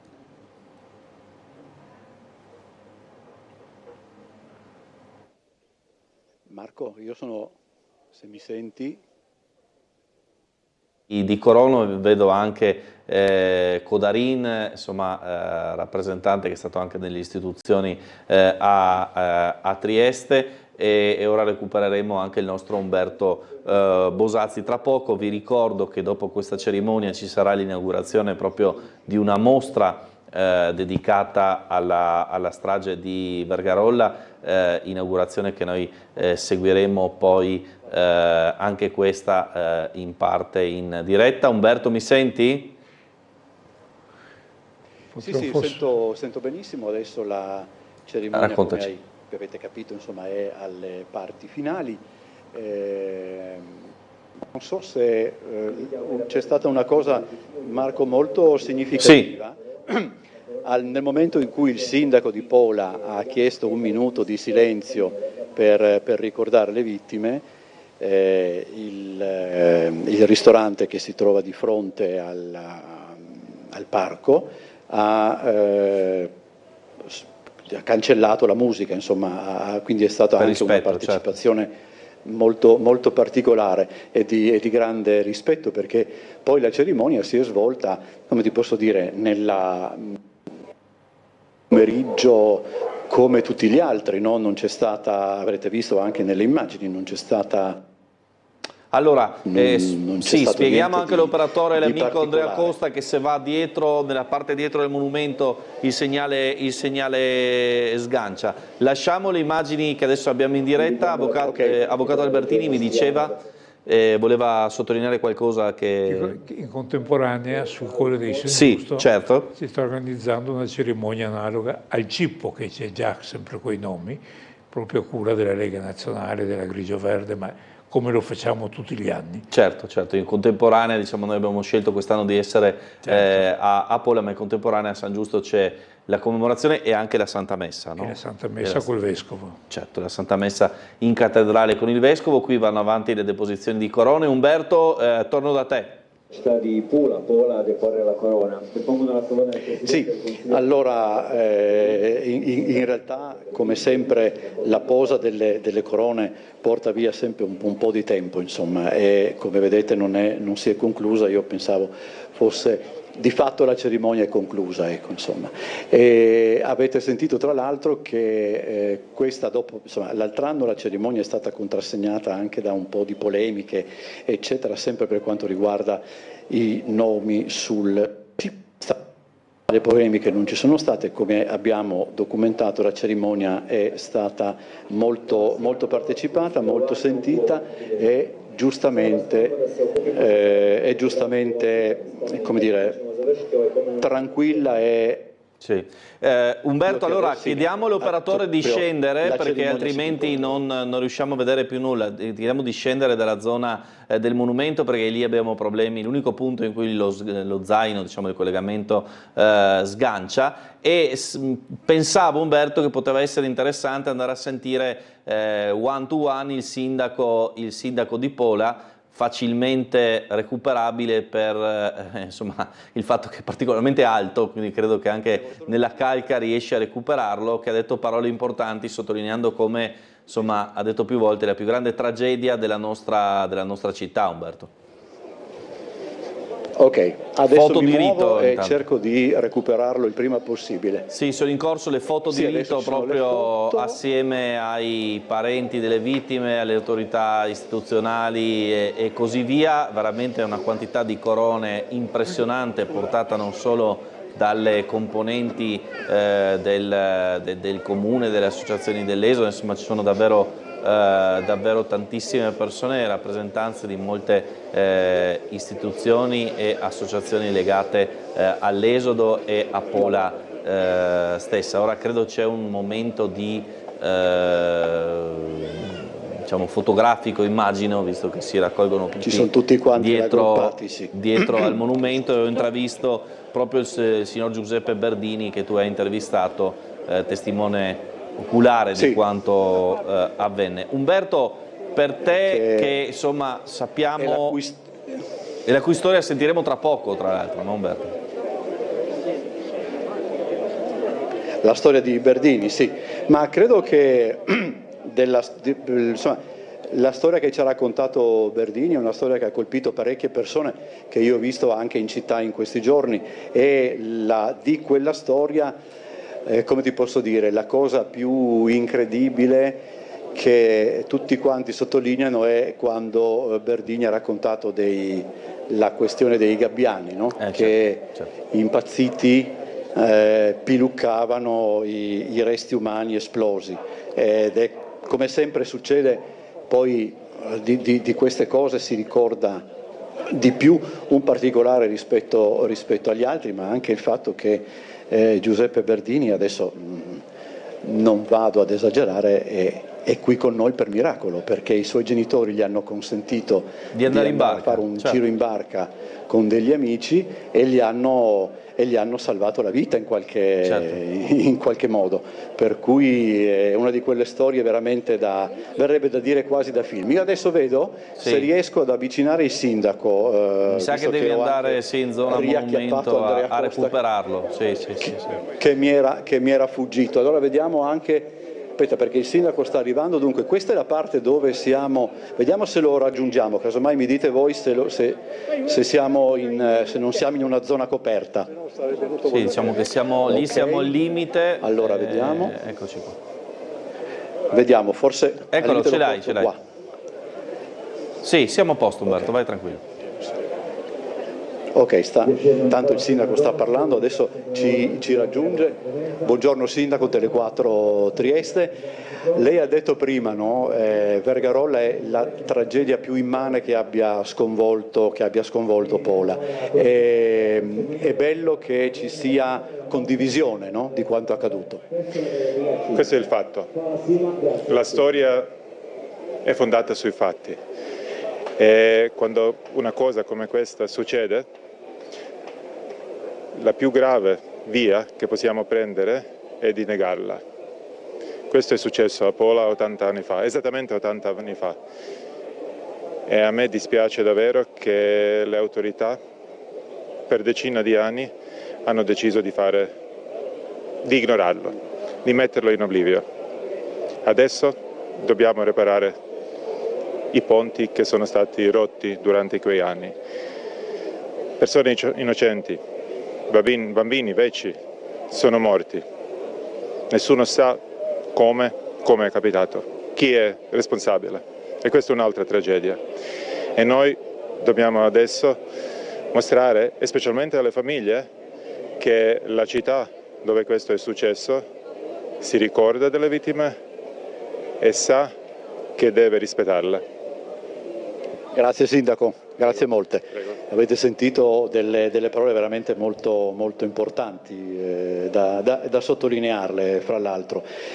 Prima di ricederti la linea Marco, perché se ho capito bene adesso farete rivedere la testimonianza di Berdini, c'è un dato che mi è stato suggerito dalla nostra amica e collega Rosanna Giudicin, che probabilmente dopo incontreremo alla mostra. Si è parlato in questi giorni, non so se poi ne ha accennato anche l'avvocato Sardos Albertini, di come accaduto a Vergarolla 8 anni fa spinse definitivamente i polesani a scegliere la via dell'esodo. Bene, gli echi di quanto accaduto a Vergarolla arrivarono persino a Fiume e anche per quanto riguarda l'esodo degli italiani da Fiume, una parte importante lebbe la strage di Vergarolla. Questo è un dato, come dire, aggiuntivo che si ricorda poche volte, ma è un dato di fatto anche questo. Allora Umberto, ti ringrazio, so che ora tu ti sposterai nella zona in cui invece verrà inaugurata la mostra, giusto, da dove ti recuperiamo tra un po'. Sì, è una mostra, dico solo questo perché l'ho già visitata, è una mostra che l'IRCI aveva organizzato al Museo Istriano di Via Torino, credo 6-7 mesi fa, che si concentra da una parte su Vergarolla, dall'altra sulla figura del dottor Micheletti. È una mostra molto importante. Già allora il direttore dell'IRCI, Piero Del Bello, ci disse che c'era la possibilità che la mostra arrivasse a Pola in occasione dell'80° anniversario di Vergarolla, e anche il fatto che ci sia in questi giorni questa mostra è un dato molto importante, per certi versi significativo di un clima che non è che sia cambiato, ma che insomma in qualche modo si sta modificando, diciamo così. Certo. Allora Umberto, ti lascio spostarti, torno dall'avvocato Albertini, perché Umberto appunto ha sottolineato ancora una volta come la strage di Vergarolla condizionò, anzi determinò sostanzialmente l'avvio dell'esodo della Pola, ma condizionò anche i territori circostanti. Senz'altro, perché si diede la prova provata di cosa significava il comunismo che arrivava con Tito, e condizionò quindi l'esodo un po' meno nelle aree più vicine a Trieste, dove c'era la forte speranza che nonostante tutto potesse ritornare l'Italia. Ricordiamo sempre che poi ci sarà quella dichiarazione tripartita dei Stati Uniti, Francia e Inghilterra, nel quale si dice tutto il territorio libero dovrà diventare Italia, che poi è stato del 48, è stata una presa in giro, però c'era. Quindi in quest'area l'esodo è stato fortemente frenato da questa speranza. Quindi Capodistria, Isola, Pirano hanno ritardato l'esodo dopo il memorandum d'intesa del 53, del 54. Ecco. A quel punto constateranno che quella dichiarazione tripartita era stata una specie di presa in giro e trarranno le conclusioni. Ma l'effetto Vergarolla si è fatto sentire sicuramente anche in queste zone.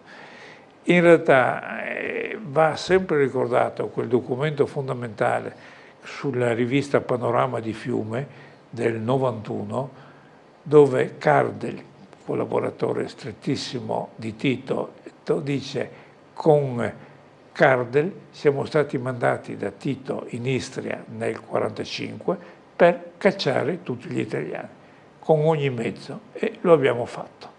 E questa è la lettura. La lettura era voluta, non era un fenomeno spontaneo, era tutto strettamente organizzato. E questo evidentemente ha determinato la constatazione che non c'era altra soluzione che l'esodo. Io ricordo perfettamente in casa come negli anni 40, 50, inizio dei 50, si parlasse con ammirazione di quegli italiani che erano rimasti ancora in Istria.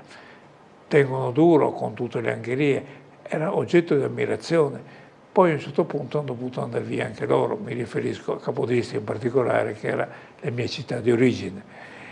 Per cui questo dell'esodo si è spalmato su un arco di tempo, coinvolgendo situazioni diverse, ma sempre rispondendo a una logica, quella di Tito. Tito non era un emotivo, non era un impulsivo, Tito agiva razionalmente. Io da questo punto di vista ribadisco sempre la mia gratitudine nei confronti di William Klinger, quel giovane storico fiumano purtroppo assassinato nel 2015 a New York, che mi ha aiutato a leggere le nostre vicende mettendomi nei panni di Tito. Dire, ma perché Tito ha fatto questo? L'ha fatto perché aveva un suo criterio ben preciso. Nel momento in cui si percepisce questo diventa tutto chiaro e, ribadisco, diventa molto più facile, quando tutto è chiaro, guardare avanti, che questo è importante.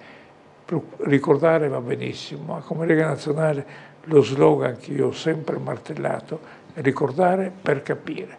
Se il ricordo si limita alla commemorazione va anche bene, ma non basta, non basta. Bisogna capire, perché poi nel momento in cui si è capito si può lavorare per il futuro, che comunque deve starci a cuore, fa parte del senso del nostro operare. Certo. E a proposito di capire, l'abbiamo citata più volte, l'intervista a Giuseppe Berdini, 88 anni, aveva solo 8 anni il giorno della strage, si salvò, come detto, perché era andato in barca a pochissima distanza da quella spiaggia, sentì il boato e rimase purtroppo senza madre, padre, sorella e una zia, 4 vittime per la sua famiglia in questa immane tragedia. L'intervista registrata martedì scorso a Pola da Umberto Bosazzi. Siamo a Pola, siamo nella casa dove Giuseppe Berdini trascorre parte delle vacanze. Giuseppe Berdini è un testimone della strage di Vergarolla. Intanto grazie per averci accolti nella sua casa. È un piacere mio. Da dove partiamo? Partiamo da quella domenica? Allora, partiamo dalla domenica, una domenica piena di sole, i miei genitori, mio padre aveva organizzato tra amici d'infanzia di passare in varie famiglie tutti quanti a Vergarolla. Hanno pensato di partire dalla riva proprio vicino alla canottiera nella società di canottaggio, e con le barche per arrivare poi a Vergarolla. Il percorso è stato a remi, eravamo 5-6 famiglie e ogni barca era composta di 4-5 familiari. E il percorso è stato, diciamo, abbastanza breve, perché si è accorciato e che siamo passati attraverso un ponte di ferro che collega Scogliolivi, ci siamo inchinati un pochino per passare sotto e poi abbiamo costeggiato l'Arsenale, la fabbrica cementi, e siamo arrivati a Vergarolla, una bellissima pineta, un bel molo. Lì in quel giorno facevano anche le gare di nuoto della società Pieters Giulia, per praticamente ci siamo messi proprio seduti su queste bombe di profondità che erano comode perché avevano un diametro di 50-60 di forma circolare, diciamo, e facevano da sedili. Che devo dire? Poi naturalmente all'ora di pranzo noi eravamo 3 ragazzi di 8 anni con le rispettive sorelline di 5, però i genitori ci hanno permesso di andare in barca soltanto noi. All'1:30 circa io ho sentito uno sparo e poi pochi secondi dopo una grande esplosione. Quindi lì abbiamo immaginato cosa era successo, tant'è vero che in quel momento siamo stati presi dal panico, tutti noi 3 ragazzi di 8 anni, e abbiamo visto volare anche dei resti umani, quindi nella barca arriva un po' di tutto, per fortuna non ci ha colpiti, insomma, e niente, un grande fumo, i gabbiani che impazzivano nell'acqua a mangiare tutto quello che trovavano, insomma. Lei ha perso il papà, la mamma e la sorella.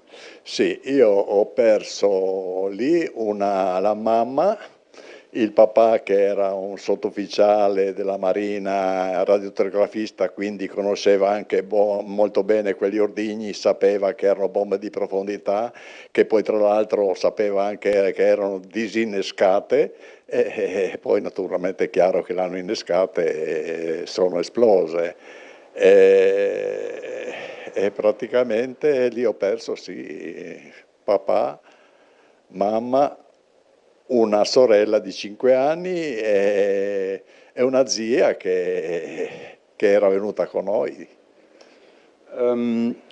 Sì, lei aveva 8 anni nel 46.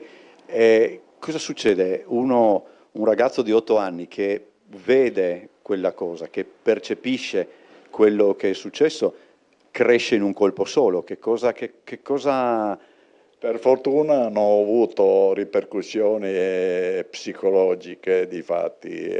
Ho avuto la nonna e il nonno di mia mamma che mi hanno accolto bene, la zia, che è la sorella di mio papà che non è venuta al mare, con la nonna mi hanno accudito. La zia non era sposata, non è che aveva tanta pratica per accudirmi, però si è forzata e grazie a Dio fino all'età di 17 anni e mezzo sono stato qui a Pola. Nel 1955 poi sono ritornato e sono andato a Roma, dove ho avuto un'altra tutrice, che anche lei, sono stato fortunato, una donna molto energica, in gamba, nata nel 1897, con una vita che non è andata tanto bene, in quanto poi è un matrimonio che addirittura si era sposata sotto d'annunzio nel 1921, è durato poco, poi ha fatto la sua vita e ha voluto, diciamo,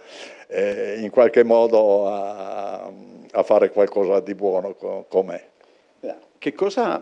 Qual era poi la vita a Pola dopo Vergarolla? Che cosa lei può raccontarci anche questo, no? Cioè, come si viveva? Gli italiani si dice che appunto la strage di Vergarolla è quella che ha convinto gli italiani ad abbandonare Pola, forse non immediatamente, ma certamente fu un momento, fu uno spartiacque. Ma allora, come si viveva tutti i giorni poi, dopo Vergarolla? Quella è stata una scossa forte, che già il censimento che è stato fatto prima dello scoppio di Vergarolla, perché in quel periodo non si sapeva se l'Istria, Pola e la Dalmazia rimanevano l'Italia oppure passavano alla Jugoslavia, diciamo. E praticamente è stata una vera scossa, diciamo, che tanto più che già i miei genitori avevano pensato di ritirarsi in Italia, tanto è vero che avevano fatto già i documenti e dal censimento è risultato che circa 90-95% della popolazione prima dello scoppio andava in Italia e quindi si viveva molto male perché gli italiani qui non erano ben visti. Io penso che questo scoppio abbia causato una maggior fuga. Sappiamo bene che sono andati in Italia in quel periodo 350.000 persone e quindi che era un po' difficile viverci, non c'era quella libertà che doveva esserci. Lei poi a Pola appunto adesso ci ritorna, no? Dicevamo prima, questa è la casa dove lei viene durante le vacanze. Con quale spirito ci ritorna? Ma io non so, l'ho preso abbastanza bene, diciamo, mi sento il sangue istriano qui ho i ricordi, ho la tomba di famiglia, pensi che ogni anno io faccio una capatina a Vergarolla. Nonostante da solo, e purtroppo anche lì ho visto che è un po' abbandonata la zona, non è più come prima, si sarebbe dovuto curare un po' più quella pineta. Io veramente da quando ritorno non me la ricordo come me la ricordavo da ragazzo, insomma. C'è un altro discorso, no, che noi abbiamo fatto anche quando ci siamo sentiti al telefono per preparare questo incontro. Di Vergarolla si è saputo poco, quasi nulla, per parecchio tempo. Noi stessi triestini, che insomma per tutta una serie di cose dovremmo essere più informati su tutto ciò, non fosse per il fatto che molti di noi, io compreso, sono di origine istriana, abbiamo saputo di quanto accaduto in tempi relativamente recenti. Sulla questione esodo, foibe, eccetera, c'è stata questa cortina di oblio voluta per ragioni di realpolitik, eccetera, insomma questo lo sappiamo, però insomma credo che, come dire, il fatto appunto che di quanto accadde il 18 agosto del 46 a Pola si seppe poco o niente è una ferita ulteriore, immagino. Sì, difatti questo sono rimasto anch'io molto così meravigliato di questa omertà, tant'è vero che il 18 agosto ogni volta si festeggiava alla cattedrale tra i rimasti, i parenti, una cosa molto molto diciamo intima, sì. E invece adesso sono cambiate le cose, anche nel 2004 è stato istituito il giorno del ricordo e quel giorno si ricorda Vergarolla in particolare e anche le foibe, perché naturalmente in quel periodo ci sono stati molti infoibati. Se posso chiederglielo, lei ha figli, nipoti, eccetera. Racconta di queste cose, come le racconta? Niente, io ho la soddisfazione che ho costruito una famiglia dove sono arrivato a Roma senza un mestiere, senza un titolo di studio. Sono entrato nella società Lancia, la filiale Lancia, e dopo 4 anni lavoravo alle macchine contabili e sono passato impiegato.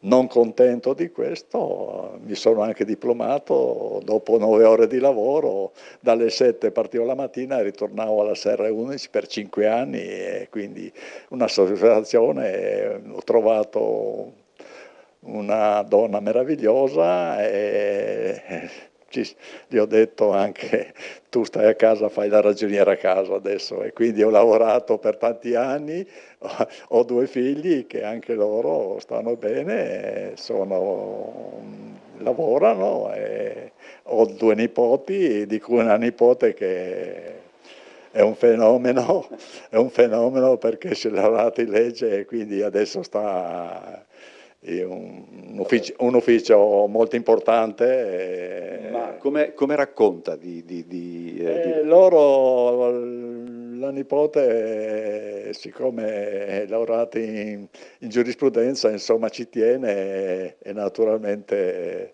è molto diciamo, preparata su tutta la politica che c'è stata, e l'esplosione, tutte queste cose, le vicende mie personali, e quindi mi segue diciamo. Si può dimenticare, c'è questa come dire, vexata question, no? Si può dimenticare, si può perdonare, si può tracciare una linea, si deve andare avanti? Che tipo di riflessione lei ha fatto in questi anni?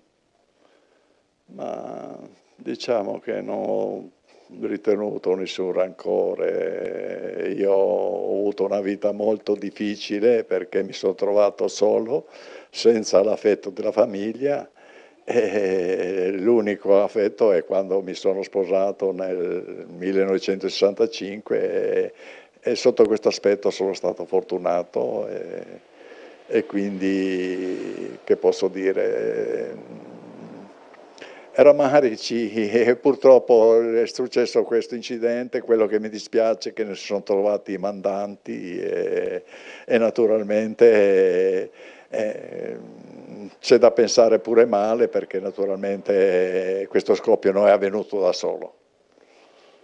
Io la ringrazio per essere stato con noi e per aver raccontato questa sua storia, insomma, che è una storia emblematica di quanto è successo, ma se posso permettermi la ringrazio anche per la, come posso dire, per la serenità che traspare parlando con lei. Sì, purtroppo la vita già per se stessa è sempre più difficile, più andiamo avanti e vediamo che le cose sono cambiate e peggiorate, quindi io che devo dire, ho formato una famiglia, ho costruito qualche cosa di buono, ho i figli che addirittura quest'anno uno ha voluto accompagnarmi qui con la macchina da Roma a Pola, 820 km, adesso io piano piano, dopo diciamo, la funzione della Chiesa, ritornerò da solo, e quindi grazie a Dio non mi manca la salute. Allora, quello che mi colpisce, oltre ai fatti che abbiamo già citato prima, Avvocato Albertini, di questa intervista, è quell'umiltà, quella riservatezza, quella risposta alle domande di Bosazzi, che dice: beh, ma come ha fatto? Ha perso di colpo la mamma, il papà? E lui dice: no, ma in qualche modo me la sono cavata, cioè con quell'umiltà ma anche quella forza tipicamente istriana. Certo, ed è una grande testimonianza questo, di come in realtà, quando poi c'è la domanda di Bosazzi sul dimenticare, perdonare, non risponde, ma è evidente che è una persona che non è portatrice di odio. Ecco, l'odio è assolutamente assente in questa persona, ed è un segno, secondo me, molto importante di quello che è la nostra civiltà, la nostra cultura. Cioè, quanto sta succedendo proprio in questi momenti, in questo momento storico, in altre zone della terra, dove si continua a coltivare l'odio come se fosse propellente di tutto, ci induce a essere consapevoli. Noi abbiamo la fortuna di vivere un'altra cultura, una cultura nella quale, ad esempio, è evidente che il perdono è un valore. È un valore per tutti, uno ci riesce, non ci riesce, ma sa che è meglio perdonare che odiare. Ecco, questa è una ricchezza. In questa persona chiaramente ho sentito questo tipo di cultura. Questa persona sapeva che è giusto perdonare e non odiare, non dimenticare, non cancellare, però perdonare sì. Allora, ora il nostro Umberto Bosazzi, sempre a Pola con Andrea Costa, si è spostato nella sede della mostra che appunto va a parlare della strage di Vergarolla e non solo. Abbiamo visto anche un momento musicale, diciamo così, poco fa, ed è, diciamo, l'ultima tappa di questa giornata di commemorazione che abbiamo vissuto in diretta con, diciamo così, la cultura a chiudere il cerchio, no? C'è la mostra, c'è anche però il contributo del Teatro Rossetti che su questo metterà in scena uno spettacolo dedicato. Umberto Bosazzi, non so se ci sente in questo momento, possiamo tornare da lui in diretta, così ci racconta anche quello che è successo nel frattempo, in cui abbiamo sentito la testimonianza toccante di Giuseppe Verdini. Sì, nel frattempo noi ci siamo trasferiti a pochi metri di distanza dal parco che commemora le vittime di Vergarolla per l'inaugurazione, vi dicevo, della mostra organizzata dall'IRCI. Potete vedere adesso il nostro Andrea Costa vi fa vedere il manifesto, la strage dimenticata, Vergarolla e il suo eroe, il dottor Geppino Micheletti.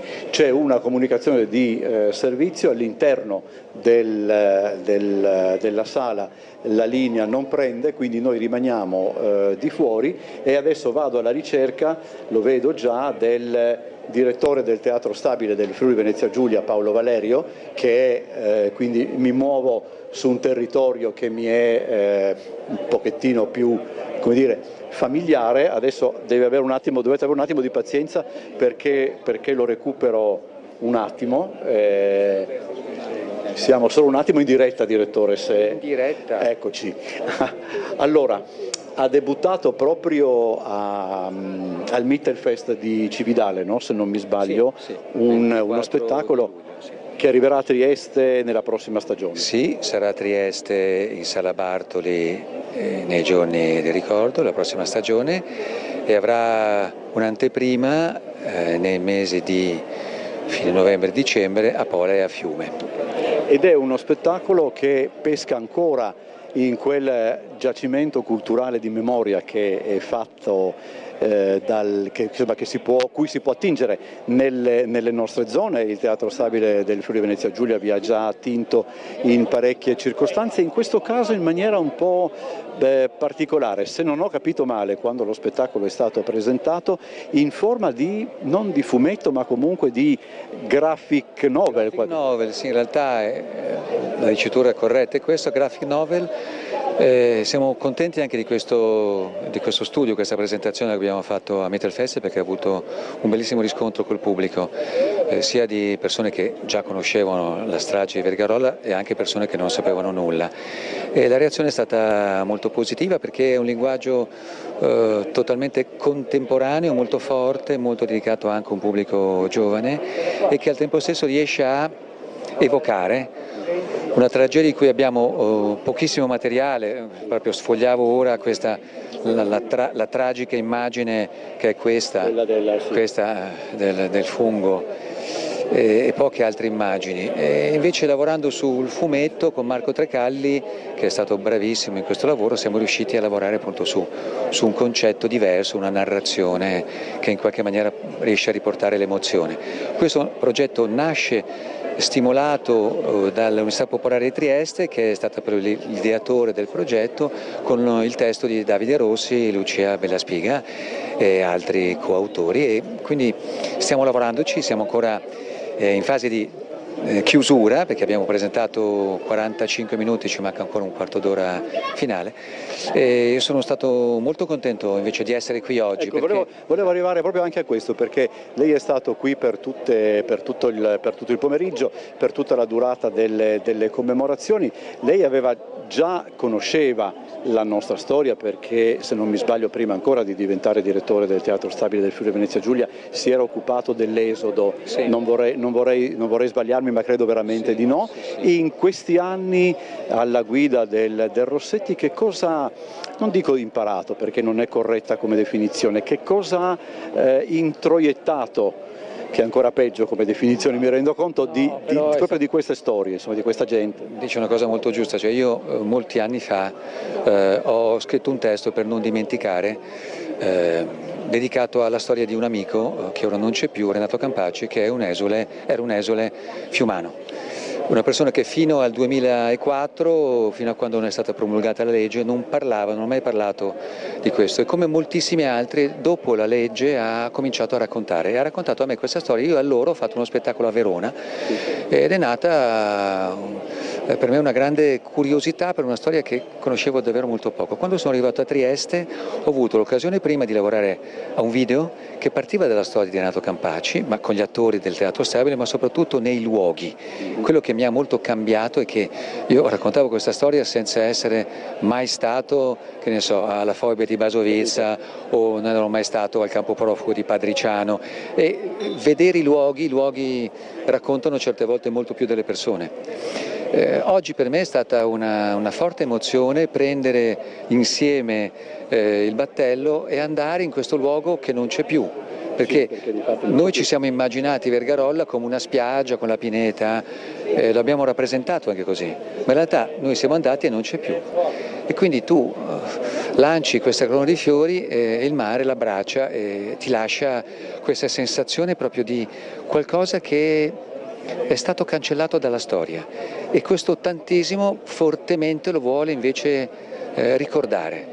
E anche la partecipazione. Prima una signora mi ha detto: sì, io vengo da tanti anni a questa commemorazione, eravamo sempre 10, 20, 15, 30, quest'anno siamo tantissimi.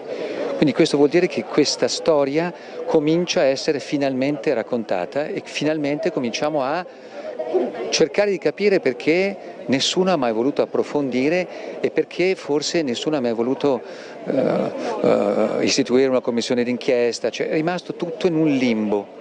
Quindi già il fatto, ad esempio, e a me ha emozionato ascoltare, come poi avviene nel nostro spettacolo, la lettura dei 64 nomi delle oltre 100 persone che sono ahimè decedute in questa storia, leggere i 28 bambini, quindi una strage di innocenti.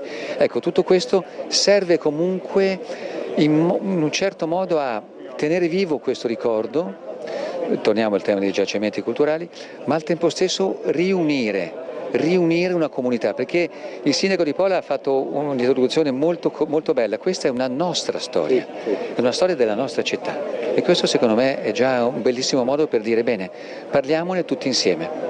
Grazie al direttore del Teatro Stabile del Friuli Venezia Giulia. Adesso vediamo se troviamo ancora qualcuno fra le persone che sono presenti all'interno del museo, dove, come vi dicevo, ti do tempo di recuperare, non c'è campo, di recuperare qualcun altro, perché volevo fare una considerazione con l'avvocato Albertini, perché prima giustamente abbiamo parlato della necessità di verità storica, no? Del potere della verità. Poi c'è però il potere della cultura, quello di permettere la divulgazione di fatti come questi in maniere diverse alle nuove generazioni. Quindi da una parte la mostra, ma dall'altra parte anche il teatro che, come dire, è immediato nella sua comunicazione. Il teatro è efficacissimo. Devo dire che a Trieste abbiamo avuto veramente una grande fortuna con la venuta di Valerio. Io l'ho conosciuto che era appena arrivato a Trieste, sapevo che aveva scritto un libro, è venuto alla Foiba per vedere cosa, e ci siamo conosciuti in quell'occasione. E ha portato una tale carica di entusiasmo, di capacità di affrontare, ecco, questo raccontare la vicenda utilizzando lo strumento del fumetto è una cosa geniale, geniale. E Valerio ha questa genialità e ci troviamo a beneficiarne a Trieste e a beneficiarne su questa nostra tematica. Ricordiamo che il Teatro Stabile ha avuto un ruolo importante in quell'opera Magazzino 18, certo, che è stata una svolta. Io ricordo quando ho assistito a Magazzino 18 al Teatro Rossetti, sono uscito commosso, letteralmente, dicendo a me stesso: non speravo di fare in tempo a vedere una cosa del genere. Sapevo che prima o dopo sarebbe arrivato. Ecco, quella è stata un'accelerazione, ma merito proprio del teatro.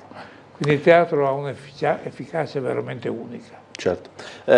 Umberto, ti vedo in compagnia del vice sindaco di Muggia, se non sbaglio, che avevamo iniziato a intervistare prima, poi è partita la celebrazione. Abbiamo recuperato, Abbiamo recuperato il vice sindaco di Muggia, Nicola Del Conte, grazie per essersi fermato con noi.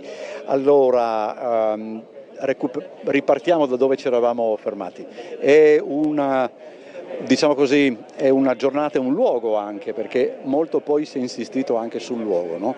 A Pola oggi era necessario esserci. Assolutamente sì, da figlio di esuli, da nipote di esuli, sono rimasto veramente emozionato di essere qui e mi sono venuti in mente veramente tantissimi ricordi familiari. Ma a parte questo, il comune di Muggia, che è l'unico in Italia, in Istria, doveva essere qua nell'80° di questa ricorrenza, che chiede ancora giustizia dopo 80 anni. Che cosa si porterà dietro di questa giornata, che non è stata la consueta commemorazione, perché diciamo la verità, la lettura di quei 64 nomi insomma, è una lettura pesante. Una lettura pesante soprattutto per l'età di queste vittime. Ecco. Un'emozione grande, veramente, ancora lo dico perché l'ho sentita molto anche in chiesa, devo dire, perché ho pensato ai miei nonni, ho pensato a tutte queste persone che hanno tanto sofferto, che hanno lasciato la loro vita qua, ma anche a quelli che poi se la sono portata via, ma con immense, veramente grandi sofferenze. Posso chiedere i suoi nonni di dove erano? Di Capodistria. Ah, di Capodistria, ok. Ok, allora ti restituisco la linea e intanto vado alla ricerca di altri ospiti. Allora, sì Umberto, mentre vediamo il Duomo proprio dove è stata officiata la messa, accanto c'è il monumento appunto dedicato alla strage di Vergarolla. Dobbiamo però vedere ancora una batteria di interviste registrata da Umberto Bosazzi dopo il suo sbarco, dopo la prima parte di commemorazione in barca in cui è stata lanciata in mare la corona in onore in memoria delle vittime di Vergarolla. Ci sono quelle 3 interviste, tra cui quella del vice sindaco Petelin, montate assieme. Se dalla regia mi dicono che è questa, perché inizia con questa, allora sentiamolo. Le altre interviste a 2 rappresentanti delle associazioni dell'Esodo e al vice sindaco di Pola. Siamo in compagnia del ministro plenipotenziario, eccellenza Daniele Randazzo. Eccellenza, è un momento, l'abbiamo detto molte volte in questi giorni, è un momento per certi aspetti doveroso, è un momento molto sentito, è un momento che da qualche anno segna anche per certi aspetti quasi una svolta. Sì, è una svolta nel senso della comunità, cioè del ricordare insieme una tragedia, una strage, ma nel farlo in uno spirito nuovo di unione, di condivisione e di rispetto per chi non c'è più. Gli 80 anni dalla strage di Vergarolla sono commemorati, sono ricordati anche da un punto di vista storico, non solamente, diciamo, il termine politico non è quello corretto, ma non me ne viene in mente un altro. Bisogna parlare appunto anche della storia di queste terre, come fa l'associazione Gabrielli. Grazie Umberto, io sono Donatella Prossima, Presidente dell'Associazione Italo Gabrielli per la valorizzazione del patrimonio culturale dell'Istria. Mio zio ha tanto lavorato per l'Istria e in questa occasione proprio degli 80 anni, questo momento storico importante, è importante esserci e dare supporto a questa giornata. Grazie anche a Tele4 per seguire gli avvenimenti di quest'oggi e per aver anticipato gli avvenimenti. Quello che contraddistingue è proprio la manifestazione di quest'anno, sì, è proprio questa sinergia che è venuta creandosi nel tempo tra varie istituzioni, tra vari organi, tra vari enti coinvolti nell'organizzazione. Noi come città, comune di Pola siamo i portatori un po' dell'evento, forniamo la nostra logistica, la nostra esperienza, però la spinta e diciamo proprio la volontà di ricordare giunge, come giusto che sia, giunge da varie sponde, dagli esuli polesani istriani in Italia e altrove nel mondo, dalle comunità italiane presenti sul territorio, l'Unione Italiana, l'Università Popolare di Trieste, le autorità diplomatiche d'Italia presenti sul suolo croato, quindi tanti sono i nomi davvero da fare, da ricordare, perché penso che tutti noi conveniamo praticamente unicamente su un punto unico, sul punto che questa storia va condivisa, che è una storia unica, un capitolo tristemente famoso, ahimè, del quale bisogna ricordarsi lungo tutto l'anno, non soltanto oggi. Oggi è giusto diciamo, organizzare la manifestazione, ma diciamo, la morale della favola dovrebbe essere presente un po' nella vita di tutti i giorni, in tutti quei momenti di incontro, di ritrovo, di organizzazione delle nostre tipiche della nostra gente, consuete, diciamo, nelle nostre comunità, dove tutto si fa tutto assieme. E quest'ultimo era il vice sindaco di Pola, nonché rappresentante della comunità italiana a Pola. Torno in diretta da Umberto Bosazzi con altri ospiti, altri amici di Tele4, per chiudere in questi ultimi 10 minuti il ragionamento, le riflessioni su questa importante giornata. Allora giro direttamente la tua riflessione a Viviana Facchinetti, direttore dell'Arena di Pola. Quali sono le riflessioni su questa giornata? Beh, come abbiamo già parlato anche nelle precedenti puntate che ci siamo incontrati, c'è un altro passo avanti, e soprattutto calcolando che c'è questo 80°, no? E quindi c'è stata una grande celebrazione, una grande partecipazione e grandi eventi, e mi fa piacere perché io sono 9 anni che sto seguendo questi incontri e quindi vedo che migliorano, ecco, c'è grande partecipazione e anche c'è conoscenza, perché tante volte magari anche chi era un turista di passaggio magari ignorava di cosa si trattasse. E anche, se posso dirlo, anche le parole del sindaco sono state parole significative. E beh, sono cose che è partecipazione, e quindi finalmente si parla di tragedia, di strage, non di incidente, come è stato detto per tanti anni. Quindi questa è una cosa che comunque l'ovvietà, però c'era tante volte, calcolando appunto come sottolineiamo sempre che è stata la prima e più cruenta tragedia e strage della Repubblica Italiana, che era nata 2 mesi e mezzo prima.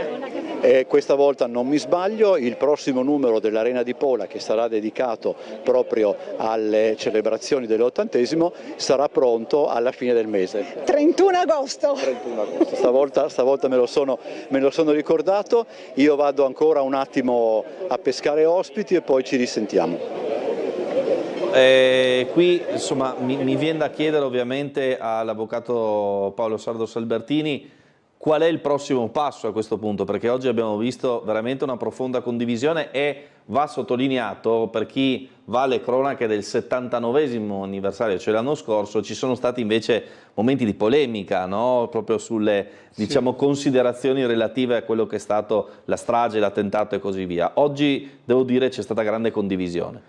Grande condivisione, direi anche significativo che quelle tracce di polemiche sono evaporate, come era giusto che fosse, e si condivide, si continuerà a ricordare. Come Lega Nazionale noi Vergarolla l'abbiamo ricordata ogni anno, lo ricordiamo nell'80°, lo ricorderemo nell'81° e così via, nella convinzione appunto che ricordare per capire. E il passaggio importante è quella domanda che mi aveva fatto in precedenza, cioè il ruolo della cultura. Ecco, questo io sono convinto che è il tema di attualità, perché quando si ricorda si conosce, però conoscere è un primo aspetto, sentire è un altro.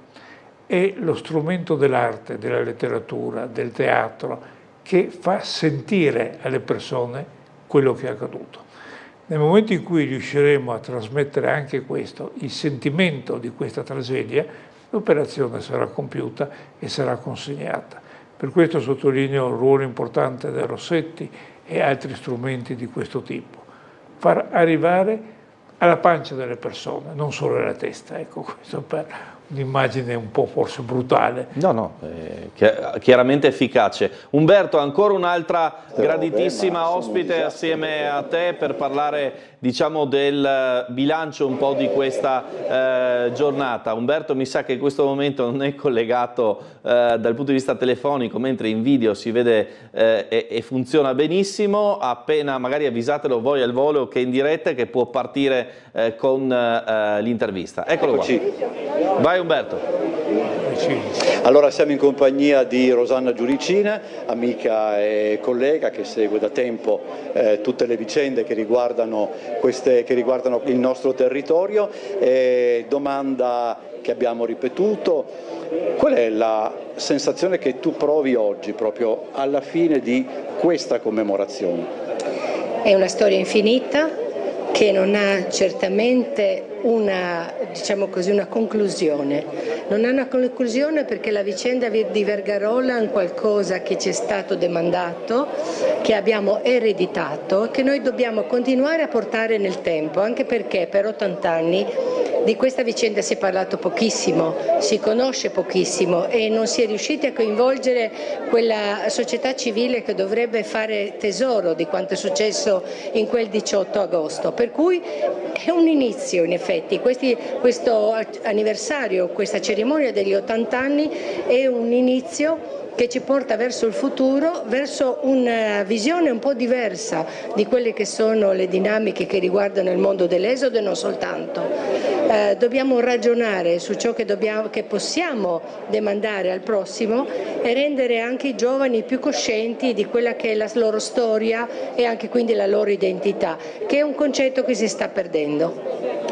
Grazie a Rosanna Giuricina. E mettiamo Umberto, per me sono Giuricina, insomma. Umberto, allora dimmi Marco. Dal mio punto di vista è importante sentire un'ultima considerazione, la tua, perché sappiamo che questa giornata insomma è particolare comunque anche per te, perché sei mi viene da dire comunque nella terra dei tuoi avi, di una parte della tua famiglia, non a caso ci sei tu in questa diretta sul posto, e volevo sentire quello che hai provato tu in questa giornata.